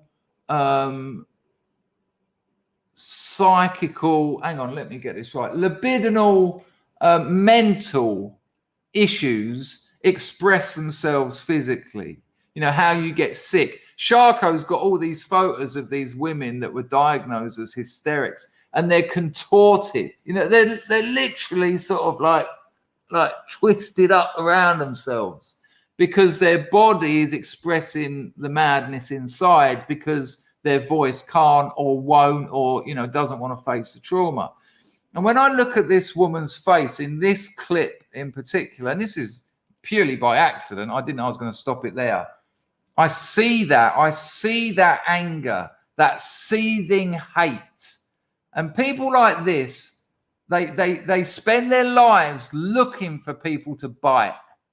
so that they can just launch that hatred onto them. They can launch that anger, that trauma that lives inside them, that festers inside them. They haven't got the bottle to face it.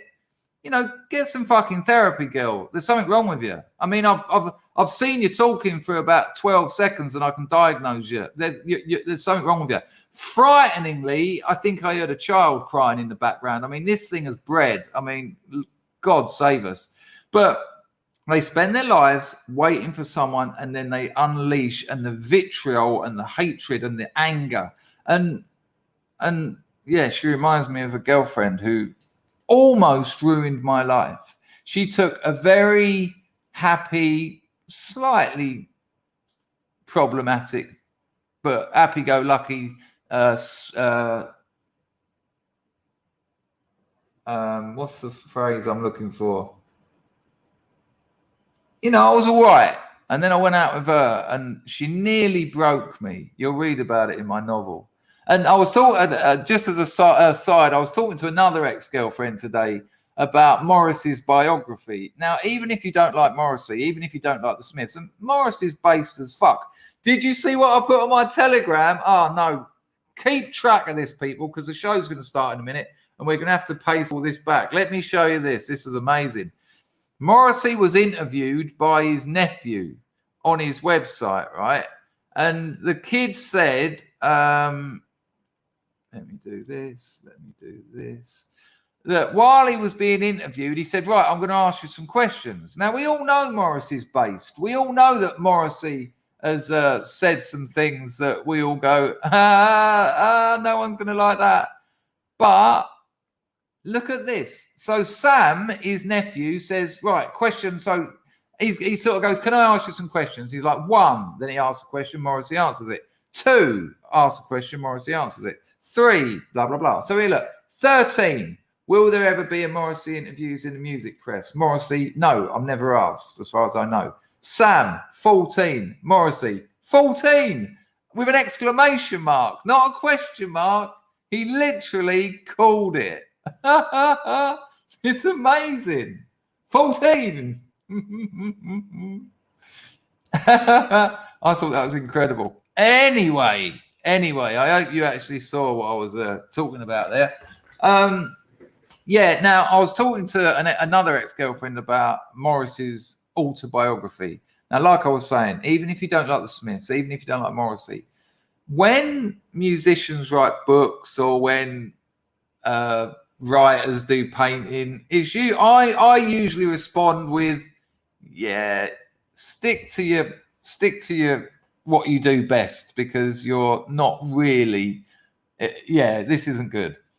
But Morrissey's autobiography is, excuse the English, fucking brilliant. It's fucking brilliant.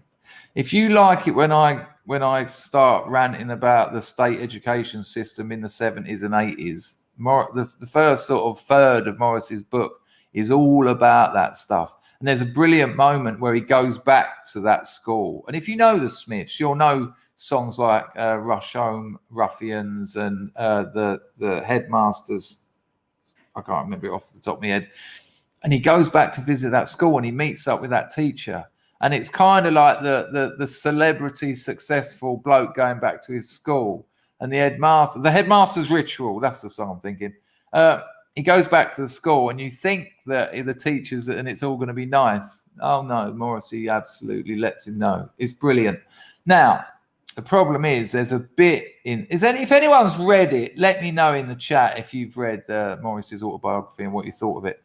But there's a bit in the book, and it's just after halfway, where it drags a bit because Morrissey gets involved with all the stuff that happened when they were taken to court, and all the Johnny Marr and the record company and all that shit. And it feels like he just used that part of the book to, dig a few people out. And I see that in a lot of autobiographies. It's usually just after halfway. And while I was talking to one of my exes earlier about that bit in the Morrissey autobiography, because she's read it as well, I got my manuscript out of my novel, and I went to the halfway bit, and just after halfway, there's about 8,000 words about the bird I'm talking about. Who this one? She looked a lot like her as well, weirdly, and without a doubt, I mean, the book hasn't got a plot anyway, but without a doubt, that particular bit, because I know she'll read it. There's not a chance she won't read it because she hates me. And, you know, love and hate aren't opposed. Opposed to love is indifference. If you love someone, you love them. If you fall out of love with them, you're just indifferent to them. But she hates me because she can't let go. So she'll definitely read that book. And that whole, there's no chapters in the book either, but that whole section is just me cunting her off because she deserves it, because she was an absolute witch. And so, yeah, I just thought I'd tell you that. But she was much like this lunatic. And that girl was the same. She'd had a terrible upbringing, and I mean awful. But rather than face it, rather than do something about it, she just found any opportunity to take it out on other people, usually her boyfriend, which was me. And I didn't even leave her. I just left Leeds. I just got in a car and fucked off back to London one day. By a witch, I tell thee. Anyway, I'll catch up with those couple of super chats, but let's have a little look at a bit more of this. And if you're interested in Charcot's hysteria and Freud's book is Studies in Hysteria. It's a fascinating read, and Charcot's photographs are amazing as well. And by the way, I'm not saying women are hysteric. Men also suffer from hysteria in that pathological sense. Cut me some slack, please. Give me some credit. It's like a strike. It's like a 1 times a -1's a -1, right? Or -1 times -1's a 1. That logic work here? For a white person that thinks that it's okay to culturally appropriate, you can also fall off. If you are a white person that thinks that white privilege does not exist, you can also. You know, the cultural appropriation, very interesting. What do we do about tattoos? Do we get that from the Fijians? What about long hair? Is that Caucasian cultural appropriation? Because generally, if you're 100% African, Isn't it amazing that people like Jameson's Travels are talking about this sort of stuff that we were digging into 4 years ago? It's quite incredible, and we should pat ourselves on the back. Not just this, but other far more serious things. You know, we're here certainly seeing the backlash against the whole anti-white movement in the mainstream media now, and well, the legacy media, but also, you know, just it's part of the doxa now. And when we were talking about it and getting called names and losing our channels and losing our bank accounts or whatever, and losing friends, well, we done our work, and you watched videos, you shared videos, you made memes, and fucking brilliant. typically don't have dreadlocks. Like, I haven't seen any dreadlocks on Africans 100%. Usually they've got a little bit of a mix in them, which causes the long hair. Don't know the science there. Could be wrong. If I am, correct me. But I haven't seen like Nigerian, Ethiopian, Somali. Yeah, you got to move on from this bit, mate, because she's just a witch, and it gets better than this. But this is just a self-hating white girl. I mean, you know, it's just ridiculous. Hang on, I want you to see this. These hideous expressions of hers. 200th men's player, because men and women's sports are different. Is that sexist? I think it is now. Am I racist? Women's competitive sports is over, mate. Women's competitive sports is over. When you've got a woman winning by 30 seconds, I'll be surprised if the other swimmers have even got in the pool. If I make a, you make a generalization, not a racist one, but you just make a generalization, like more NFL players are black. It's a factual thing. But I think that's racist. Follow me here. You don't let facts get in the way, you idiot. That ain't how it works, Jameson. Come on. Trying to understand, getting down to the weeds. If you don't fit into any of those categories, welcome, but tread carefully, because I will find out if you do. Oh, and there is children in the background. Oh, the smugness, the cringe. Oh, be careful, because I'll do ding, wink, yeah. And have you got a big social group, or do you just sit at home with your trauma children that you're probably changing in ways that they won't be able to repair? Hello, Hair in the Gate. Nice to see you. Let's catch up with a couple of those super chats I think I've missed. Hang on a minute. The show's going to start, people. If you've just turned up, I'll see you. There's a few names just got here. Nice to see you. Hello, Will Martin. Hello, Mark W. Hello, Ludwig. Hello, watching the telly. Where are we going here? Fraser. Is this good news, or is this just the beginning? France has closed nearly 100 mosques across France. I think it's good news. It's better than none. You know, it's not an Islamic country. If you want, what I'd say is go to Gavin Bobby's channel and see how the mosque functions. And the mosque is a fortress. It's a castle. It's put into a community to take the community, and you can see that happen every time. So yeah, nice one, Fraser. Thanks for the donation. Bobby's doing some amazing work. Nice one, Phantom Raspberry Blower. Hello, Mozza, you fucking legend. What happened there? Have you read the autobiography, The PRB? It's very, very good. Baz says you did all right, laddie on Millennial. Nice one. Machano Caprasha 2-2. Right, hang on a minute. Nice one, Lee. Very kind. Thank you very much, mate.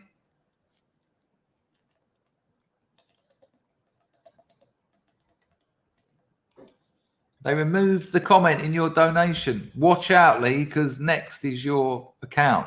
Be careful. If they've done that once, they're on to you. So, keep an eye out. Right, where we go.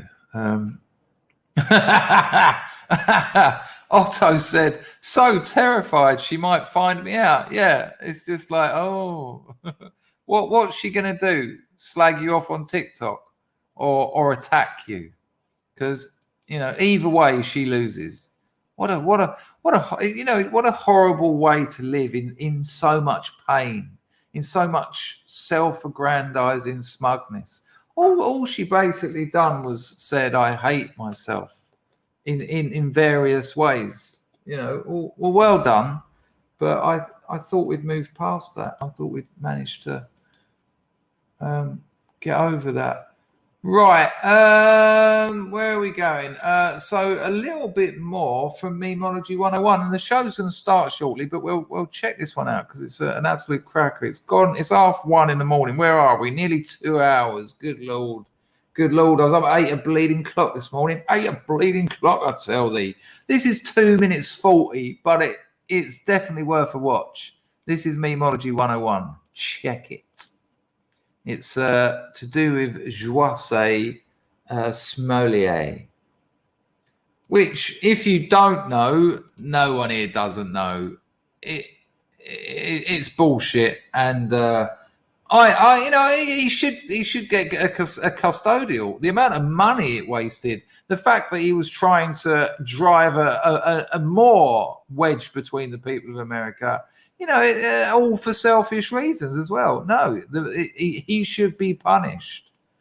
Check it out. This is to do with what ESPN, how ESPN are dealing with it, which is a sign of how leftists deal with these things.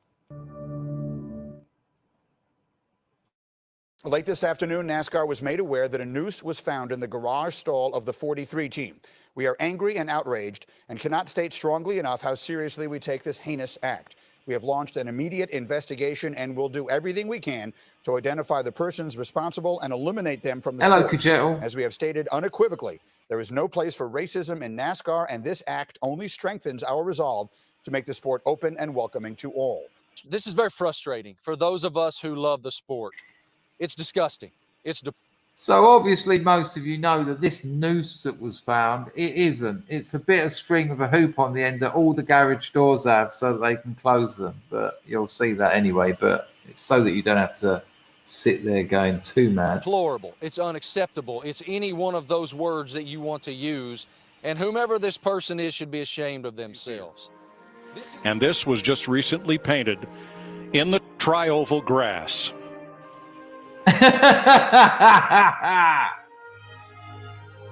All of NASCAR's drivers have rallied around Bubba Wallace. I mean, The NASCAR Cup. do you remember this? Do you remember? I mean, if you got confused when I said Smolier, it's because Memeology called this video how ESPN is dealing with Bubba Smolier, because Jesse Smolier's hoax and Bubba's wasn't a hoax, but it was just wrong.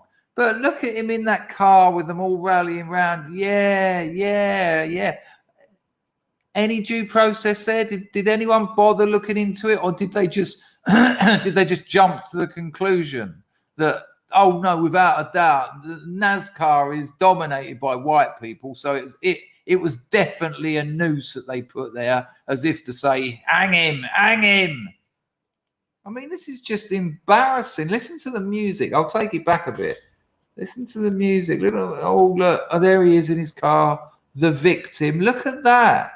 It's amazing as well. It's Stan Witten, Bubba. Hashtag as well. Oh, all of NASCAR's drivers have rallied around Bubba. I mean, what a racist country when you're a professional NASCAR driver. I mean, the oppression. I mean, get to the back of the bus, Bubba. Wallace, the NASCAR Cup Series lone black driver. After what happened here yesterday afternoon. Look at it. The drivers, led by reigning Cup Series champion Kyle Busch in green, and their crews, the entire garage area, has rallied around Bubba Wallace and the number 4. The absolute state of the virtue signaling. Look at it. 33 today. Because yesterday afternoon. And you know what? He must have known. The geezer's a NASCAR driver. He must have known what that thing was. And he just thought, fuck it. Oh, yeah, no, I'll take this. I'll have a bit of this. I'll have a bit of this. A bit of this attention. I'll have a little bit of this. And just sitting there, just actually doing it. How could the gall of these people? I couldn't do that. I couldn't do that even if it was real. I'd just be like, no, fuck it. You know what I mean? I said earlier, I don't buy it. I don't buy it when people try and cut me off because I don't want to waste my energy or time on them. So even if it was real, I'd just be like, I'm busy. I'm busy. I've got better things to do than worry about it. He must have known that this was bullshit, and he just thought, yeah, here we go, get some attention, might get some more sponsorship, might get some guilt sponsorship. A noose was found hanging in the garage stall of Bubba's race car.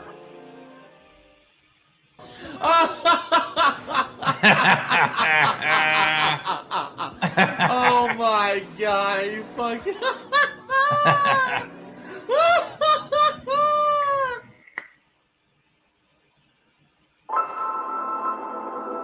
So yeah, you're reading that right. Yeah, that was 3 days ago. Yes. 3 days ago, ESPN tweeted this. Are you fucking joking? No, it wasn't. No, it wasn't. No, it wasn't.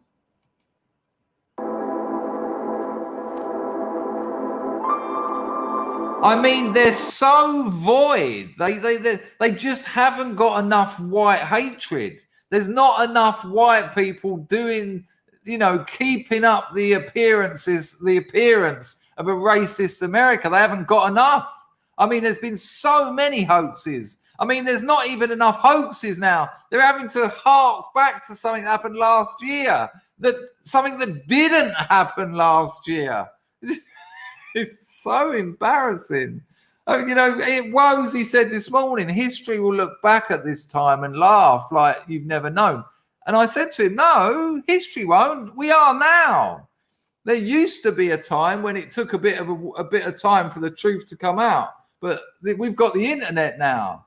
You know, there's no need to wait 20, 30 years to look back at how we were behaving and going, fucking hell, we really messed up there, didn't we? You know, that we get that this is mass hysteria. But you can see it today. 3 days ago, last year, a noose was... No, it's how they close the fucking doors, and Bubba knew that. The gall of these people.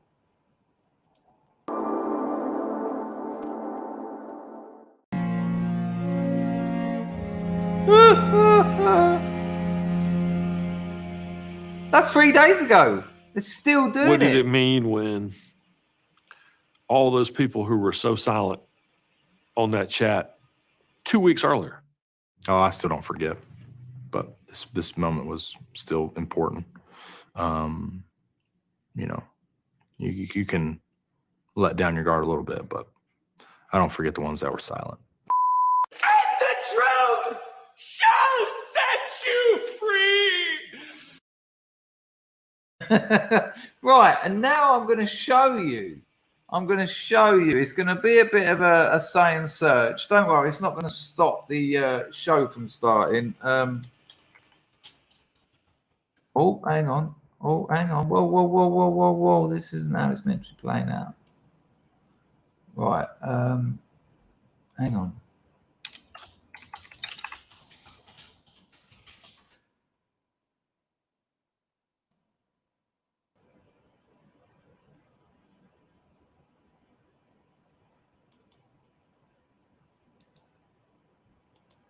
One second, people. And here you have it. Here's what all that was about last year. This is what all that was about. What SPN done this sort of year celebration of victimhood a couple of days ago. This is that noose that was hanging in his where his car gets its in his garage, I suppose. And they all have them. There it is. Hang on, let me see if I can work this out a bit better. There you go. It's how you pull the garage door down. They all have them. That's it. I mean, does that look like a race hate crime to you? I mean, you wouldn't even notice it, would you? It's just ridiculous. I mean, again, only a racially hysteric society would see that and go, ah, the KKK are back. It's just, yeah. That's how desperate they are for white hatred. They just keep going with it. Right. Hang on a minute. So this was actually the one. No, I'm going to save that for tomorrow, actually, because I'm getting a bit tired now and it's getting a bit late. I'm going to save that one for tomorrow as well. I am going to show you this, though. So this went out in Ireland. This is from RTE News. This will keep your cockles warm. Check this out. Can I have an audio check, please, people? It should be all right. December, start vaccinating high-risk children. That's the high priority that was given by NIAC, and the major cohort then will be in January, from about the 10th of January onwards. NIAC gave advice in relation to children, which is important. So that's not an announcement. It's basically a statement by the Immunisation Advisory Committee that you can now commence, and here's the order in which you should vaccinate children. And the HSE will, on the week commencing the 20th of December, start vaccinating high-risk children. That's the high priority that was given. There you go. That's. I mean, I'm not allowed to say anything about that, and luckily I don't need to. Hello, Ted. How are you, mate? It was hanging over the car. Yeah, there's no photos of that, are there? Hello, Kajetto. How are you? Damn, I can still feel the anger in my body from that stupid article. It doesn't even make sense. Yeah, I can't read. I'm not allowed to read the rest of that, but I'm sure you can.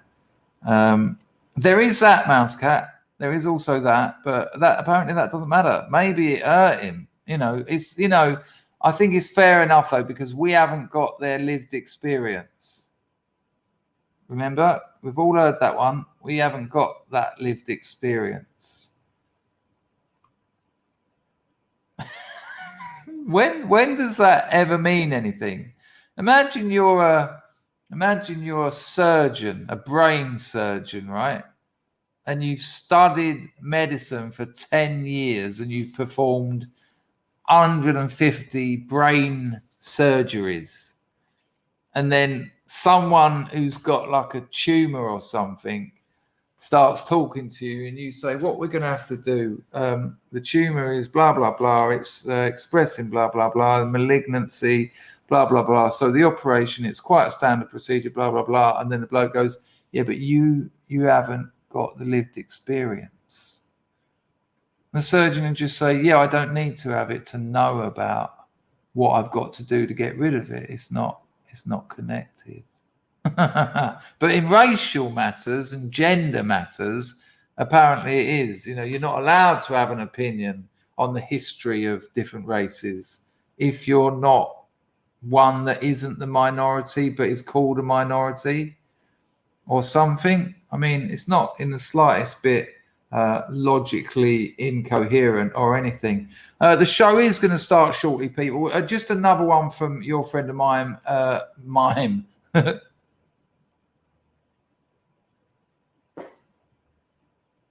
Another one from your friend and Mime, Mimology, Mime. Check it out. It's a funny one. It's only a minute. I did say it was going to be a chill stream. I'm shafted, people, and I think I've done quite well for hitting the 2-hour mark. Feel free to donate. Check it. Actually, you won't need to give me an audio check. I'll actually just make sure it's got it. All right, I've never actually explained this. This is why I ask for audio checks. I've never explained this, have I? And I always say, fuck, I've got to have a word with them. When you press share screen, a box comes up. And then you have to select the screen you want to share. That should be it. But no, you've also got to select audio. But audio is a little box, I shit thee nay, about that big, right down in the bottom corner. So although I make this look like a very easy, a smooth, greased and well-oiled performance, an entertainment internet situation, there's actually quite a lot going on in my head. What am I going to show next? What am I going to say about it? Who have I got to say something about? Blah, blah, blah. So when you click share screen and then you click the screen you want to share, you've got to remember to go right down in the corner. And, you know, if there's a fly on your monitor, you won't even see it. So that's why sometimes I say, give me an audio check, because I don't know if I've managed to do it. It's really weird. And every time I do it, I say, I'm going to have a word with them about that. But when I finish a stream, the last thing I want to do is be writing to StreamYard about something they will almost certainly not sort out. The irony, if this hasn't got any audio now, is going to be ridiculous. Check it.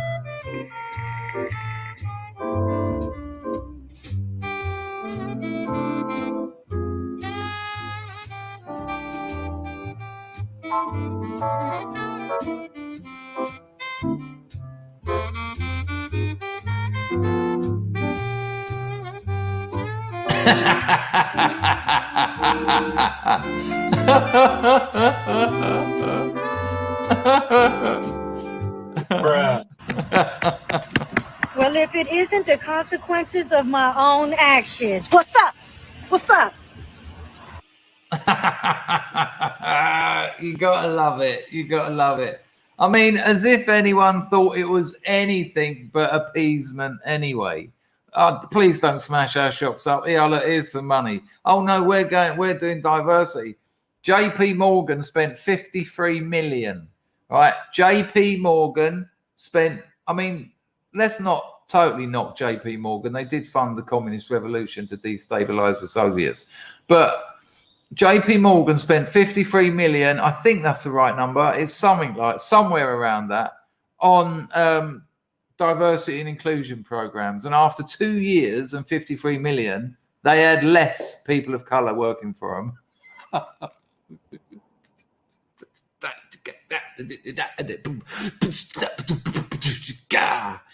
Oh, the appeasement in these people, it's hilarious. Have some money, please don't smash our shops up. Oh, what a surprise. Nice one, John B. John B. Sloop John B. Hey, can anyone tell me what that means? Sloop John B.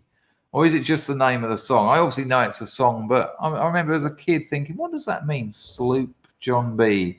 Any of our American brothers and sisters, or are they all bedded up? Hello, Jeremy Cush. Nice one. Great stream as always. That means a lot to me because I didn't think I'd have the energy. I thought I'd probably do about 40 minutes. It's been quite a pleasure, isn't it? It's been quite the stream. Nice one, Jill. Is Jill all right? It's a bit familiar, isn't it? Sorry, Jeremy. Sorry, Mr. Cush. Marciano Caprusciatato. Loads of people I haven't said hello to. Hello, RMF. How are you, mate? Type of boat. What, a sloop? Okay, that's quite interesting. And so, oh, there you go. So that's another one. So there was, I imagine there's a boat, John B. Well, thanks a lot. Thanks for filling me in on that. I know Paul Joseph Watson isn't everyone's cup of tea, but this has got a little bit of that karma's a bitch, Schadenfreude that the last video's had. It's only 3 minutes. I mean, you know, make a cup of tea or something if it's not your cup of tea. You can tell I was a stand-up for 10 years with material like that. Boop, boop, boop, boop. I know it's not everyone. You're getting it again, by the way, just so I remember it. I know it's not everyone's cup of tea, so if you don't want to watch this, make a cup of tea. Boop, boop, boop, boop. This is PJW. It's 3 minutes, but again, karma's a bitch, right? Check it. Bad. Sorry about that, PJ. Go. Widespread shock as a social media platform actually enforces its own rules against leftists without giving them unfair exemptions. Amazon-owned Twitch has permanently banned Vaush and given Hassan Piker a 1-week suspension for...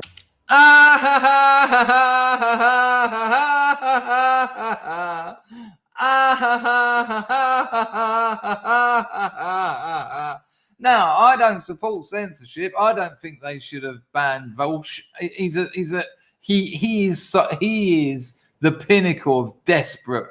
His problems with his father are so obvious. It's all right, mate. Calm down. You don't need to prove anything to anyone. It's all he does. I'm clever. I'm clever. I'm right. I'm right. I'm clever. I do know things. I do exist. Look at me. Notice me.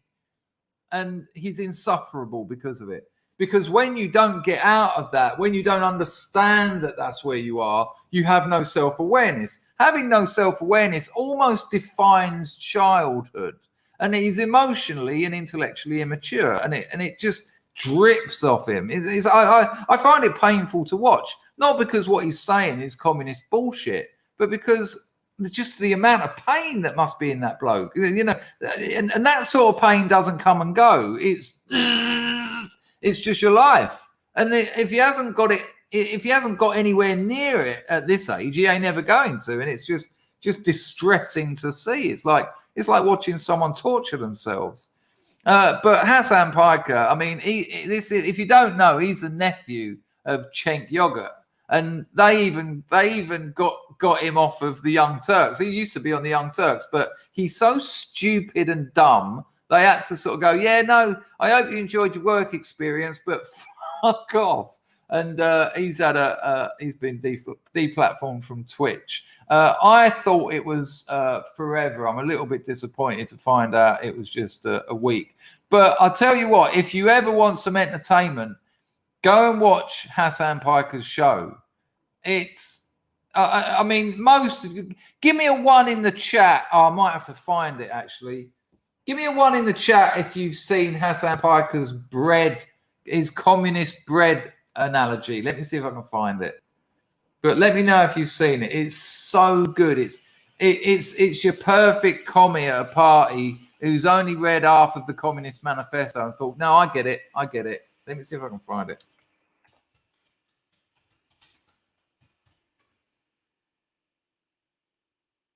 Right, I wonder, Bearings video.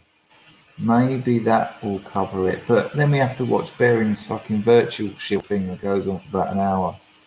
No, I found it though. That's right. He was on Jesse Lee Peterson. And Jesse Lee Peterson pronounces Hassan Piker wrong. And much like he did when he calls Cenk, what was it? What did he call Cenk Uygur? Chunk or something, cunt or something like that. Anyway, if you want a virtual shield, Bearing. Sorry, Bezza, but it's a bit much, son. I know we've all got to earn a pound note, but fucking hell. But people, if you press L on your keyboard 5 times, the video starts. Sorry, Bearing. Just cost him about £100 a video. Right, check this out. So Hassan Piker, Chunk Yogurt's nephew, goes on to the Jesse Lee Peterson show, and he thinks Jesse Lee Peterson is a black fella, and he's got quite a good angle. He pretends to be stupid, and he's not. He's not stupid. He's not a super brain, but he's far from stupid. And Hassan, if I've got the right clip, this is a bit off the cuff. Hassan Piker tries to explain the communist utopia through bread, and Jesse Lee Peterson just sort of plays along with it. Why tell you when I can show you? Check this out. Hang on, so you can hear it. That old one. And no, there's not a default audio setting. Rusky, I saw you say that. Check this out, people. If this is the right clip, it's brilliant. And you also get Bearing's excellent commentary to boot. I have with me today Woke Bay. BuzzFeed call him Woke Bay. His real name is Hassan Piker. He is a political commentary on the Young Turks. Not anymore, because he was too stupid even for those idiots. TYT Network. Now, Hassan is what some people refer to as a filthy fucking commie. He's adamant that the capitalist system itself is responsible for making the rich richer and keeping the poor poor. I'm not a believer in the meritocracy per se. So it's the system's fault that poor people are poor? Yes. And who is the system? Capitalism. And who is capitalism? It's not an individual. You've got no Westo. That is so close to a banning. Now I've got to take it back. Blame Westo, people. Blame Westo.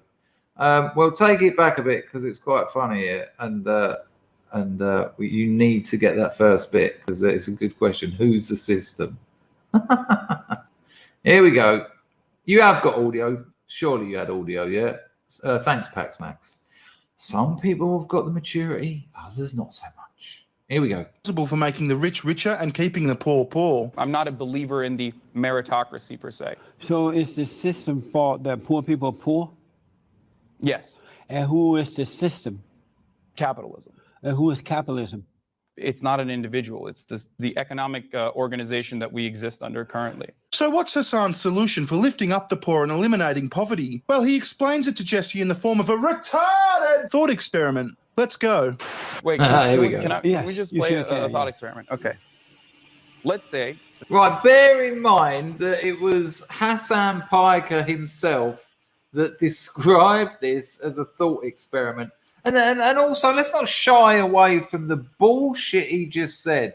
The system. Who's the system? Capitalism. What's capitalism? Oh, yeah, you just keep going around there and say nothing. Yeah, I know that trick. I was taught it by communists. I was taught to repeat it as well.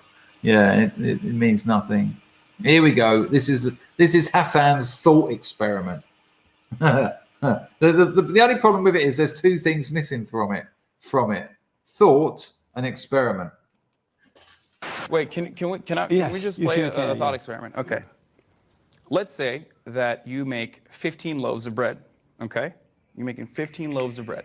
Then you hire someone, and that person also has the capacity to make bread, and together you guys start making 20 loaves of bread, and you're like, well, okay, I'm going to take 15 loaves of bread for myself and give this person 5 loaves of bread as a payment. Well, maybe I'm being a bit pedantic here, but I would be inclined to sell the loaves of bread for cash and then pay the guy in cash. But we'll just roll with loaves of bread. So in this hypothetical scenario, Jesse is baking 15 loaves of bread, and then he takes on an employee who bakes an additional 5 loaves of bread, and he pays that guy 5 loaves of bread. So he's no better or worse off, presuming he doesn't have to provide this employee with health insurance or superannuation on top of the 5 loaves of bread. He's still taking home 15 loaves of bread. Okay? Okay. So now your output is 20 loaves of bread, and the other person is getting 5 loaves of bread while you're getting 15 still.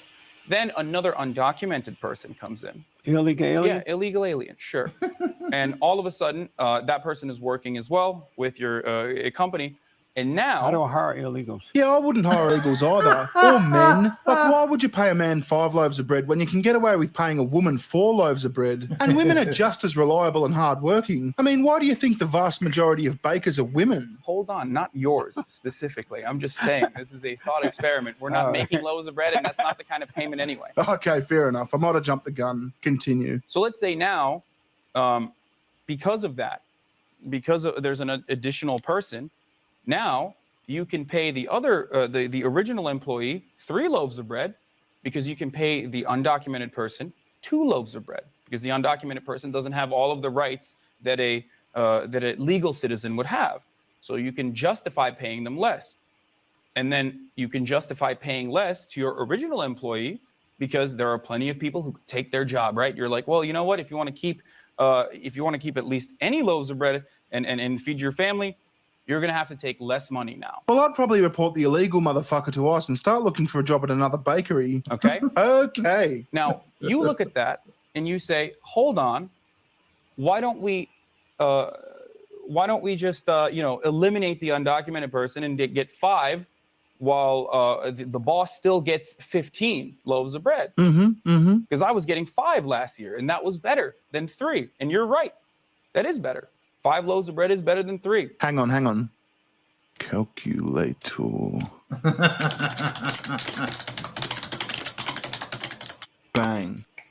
You're right. 5 loaves of bread is better than 3. However, what I advocate for is taking away from the boss 15 loaves of bread. Okay. So take people's shit? Helping him have 10 loaves of bread. Hi, I'm here to take all your shit. But don't worry, I'm going to help you have some of your shit back. In other words, I'm here to take some of your shit. And then taking the rest of the 10 loaves of bread and distributing it evenly amongst the other employees. You mean the employees, one of whom is an illegal alien? So all of a sudden you have 7. What? Or you have 8. Hang on, isn't Jesse the boss? I thought you just gave him back 10 of his original 15 loaves of bread that you confiscated at gunpoint. Why has he only got 8 now? Don't make me get my calculator out again, motherfucker. And your new friend, who is the undocumented citizen who came in, has 7. Is that a question? No, this is the difference between your outlook and mine. Yeah, you want to take people's shit, and Jesse doesn't want to take people's shit. Whereas I think that the people at the top have a lot. The people at the top, like self-employed bakers. And they have a lot to give back. Do I own the company? Yes. And I'm in business to make what? Loaves of bread, let's say. Or money, let's say. But maybe I'm being pedantic again. We'll stick with loaves of bread. So if I'm in business to make loaves of bread, and my reward for operating that business are loaves of bread, then why the fuck would I take on the risk, the complication, and the hassle of employing 2 people, one of whom is an illegal alien, just so I can take a substantial pay cut? Why wouldn't I just continue operating as a freelance baker and keep the 15 loaves of bread that I produce for myself? If you were alone, you would not be able to increase your productivity. You would not be able to create more loaves of bread. That's why I hire someone. Exactly. I just think you're dumb, okay? I think you're fucking dumb. It's just absurd. I mean, okay, Hassan, let's eliminate competition. Let's see how that goes. Let's get rid of entrepreneurs, because if there's no gain to be had in setting up a business, who's going to set up a business? It's just ridiculous. You know, people put in money, investment, time, risk. Entrepreneurs risk losing everything. That's why they get more money than people who don't want to take the risks. People who don't want to have their business on their brain 24 hours a day. People who want to get finish work at 5 o'clock, wash their hands of it and forget about it. And that's their choice. And you know, you're going to lose that. It's just, and that's a communist. And he said that he wasn't joking. That's him. That's how he's going to convince the world. You can imagine him holding court at parties full of millennials, just sitting there going, well, you know, in my utopia, blah, blah, blah, blah. And then one person just say, that's been tried though, right? That's been tried. And then him going, well, not really, no. No, I think it has. I certainly think they have tried to. What you're basically talking about is the workers owning the means of production. It's basic Marxism, basic communism, right? How do you regulate value without a free market? And when you say that to 80% of these so-called communists, they go, I don't know what you mean. And you go, well, you know, the market regulates value. That's how we know how much our resources are worth. And that's how you can plan long term, including the resource of labor.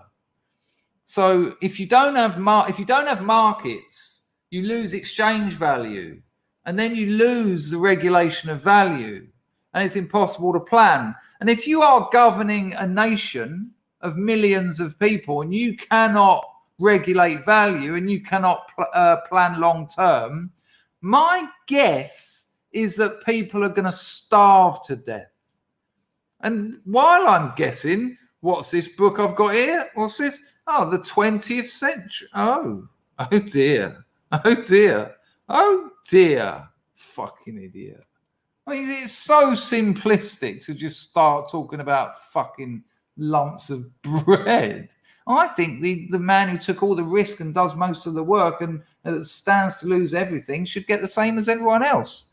Yeah, okay. Well, no one's going to do that because why would they? Fucking ridiculous. What am I missing with the one in the chat? There you go. Nice one, Rags. Good stuff. Right, people, the show is going to start. We don't need to see. I think we got the best of Hassan Piker there rather than seeing through PJW. I mean, if it's not your cup of tea, yeah, maybe go in there, make a cup of tea. Nice one, Rags. That's appreciated. Good Lord, where are we? Don't worry, people. The show is we are primed to start. I think I can just look over here. Right, 1 second. Chooky. Right, the show is about to start. People, if you're new around here and you like reading, I've got a Substack. It's the second link in the description. There's 14 stories in the archive. I'm going to write a new one this weekend after I've done the work on my novel and if I don't get a migraine. If you subscribe, all the new ones will get emailed to you as soon as I upload them. So help us out and do that. Thanks to everyone who donated. There's still a couple of minutes. Thanks to Rags for really helping me out with clips for the last few weeks, especially with this stream as well. Special thanks to Rags and Moslab for looking after the place. Guest modding from Jace, Dual Citizen earlier. Tomorrow afternoon it's going to start at 10:30 my time. Oh God. Well, somewhere around there. I'll be interviewing Ray Vahi, the owner of BitChute. That is going to be a must watch because that's going to be superb. It'll be good fun and you'll be able to put questions to him. And BitChute is currently, I think, about the 800th most visited website in the USA. So when you ask whether people can do things, you know, this is just Ray and his mate. You know, they do this in their spare time. It is a free speech platform and it's still there. And believe me, you'll hear all this from Ray. They have tried to take him down. They had the British anti-terrorist unit teaching their Thai staff what to look out for. And the last on the list where they said to these Thai girls, now we're not going to show you any images of this because it's too dark, but you need to look out for incels. Yep, the British anti-terrorist unit was telling Thai moderators that BitChute has been forced to employ, because they said, no, we're going to close you down unless you get loads of moderators. And the British anti-terrorist squad told them to look out for incels. Do you remember the meme from a few years ago that sort of just disappeared? Yeah, that's what the British anti-terrorist lot are doing. So good on them for the good work they're doing. Thanks, Scrubs. You've been amazing, getting busy in the chat. Thanks for those of you who managed to watch me on Millenniyule Live. I knew that you'd be in a little bit of bad company, but, you know, I'm sure you can cope with it because you're good, strong warriors. I will probably see you tomorrow morning about 9:30 UK time, somewhere around then. Anyway, I'll be putting your messages on the screen while we play out with a little bit of Bally G Mumford. Ta-da! Boom! Nice one, Skin Scar. Yes. Nice. Yeah, do so, Skin Scar. Lovely. Tell your daddy you're fighting good. Feel the glory he said you would. Oh, yeah, people, don't forget, if you want to go to the march, the protest in Parliament Square on Saturday, it's this Saturday, it's 2 days' time. There's a load of scrubs. I think there'll only be about 9 or 10. That's if they all turn up, but it's still 9 or 10 more than none. It is good to meet people in real life. It would be nice to make some connections. Email me, chris@chrisdangerfield.com, and I'll give you the time and the place. And you'll be able to meet up with them there, jump on a tube and get to that march. And, you know, these things are good. They're not the answer, but I do believe they're part of it. Continue, Bally G. Tell your mama you're coming home.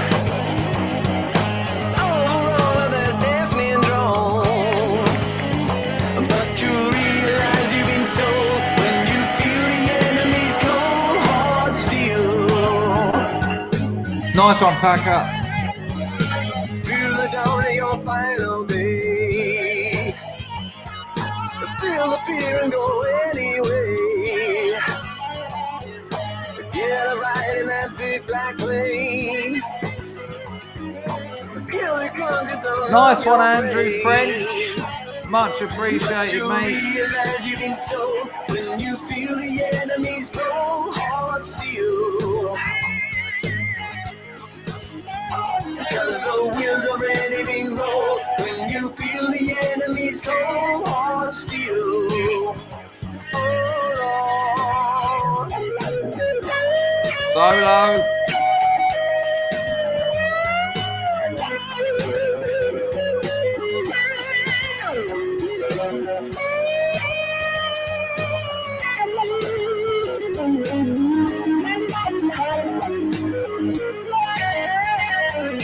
Do whatever they tell you to. Tell yourself it ain't really you. But when the slaughtering has begun, you'll be murdering someone's son. People, that Bard on D Live, the Bard stream on D Live, Christmas song starts on 30 minutes. I'll put the link in my Telegram. If you're not following me on Telegram, the link is in the description of this video. And you realize you've been sold when you feel the enemy's cold hard steel. Hello, Anglo. I didn't know you were on the firm song. 'Cause the wheels already been rolled when you feel the enemy's cold hard steel. Oh Lord. Nice one, Ludwig. Yes, you'll realize you've been sold when you feel the enemy's cold hard steel. Oh Lord. 'Cause the wheels already been rolled when you feel the enemy's cold hard Cheers, steel. Pizzle. Oh Lord. Hey. Solo. Look after yourself, Ian.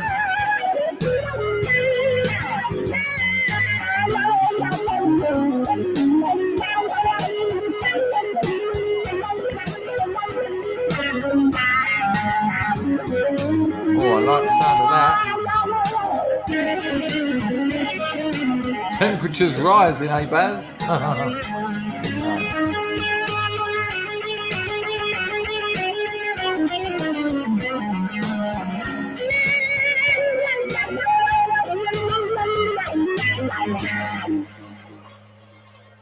Oh, and by the way, people, Andrew French's entropy donation said, stop pulling out and get breeding.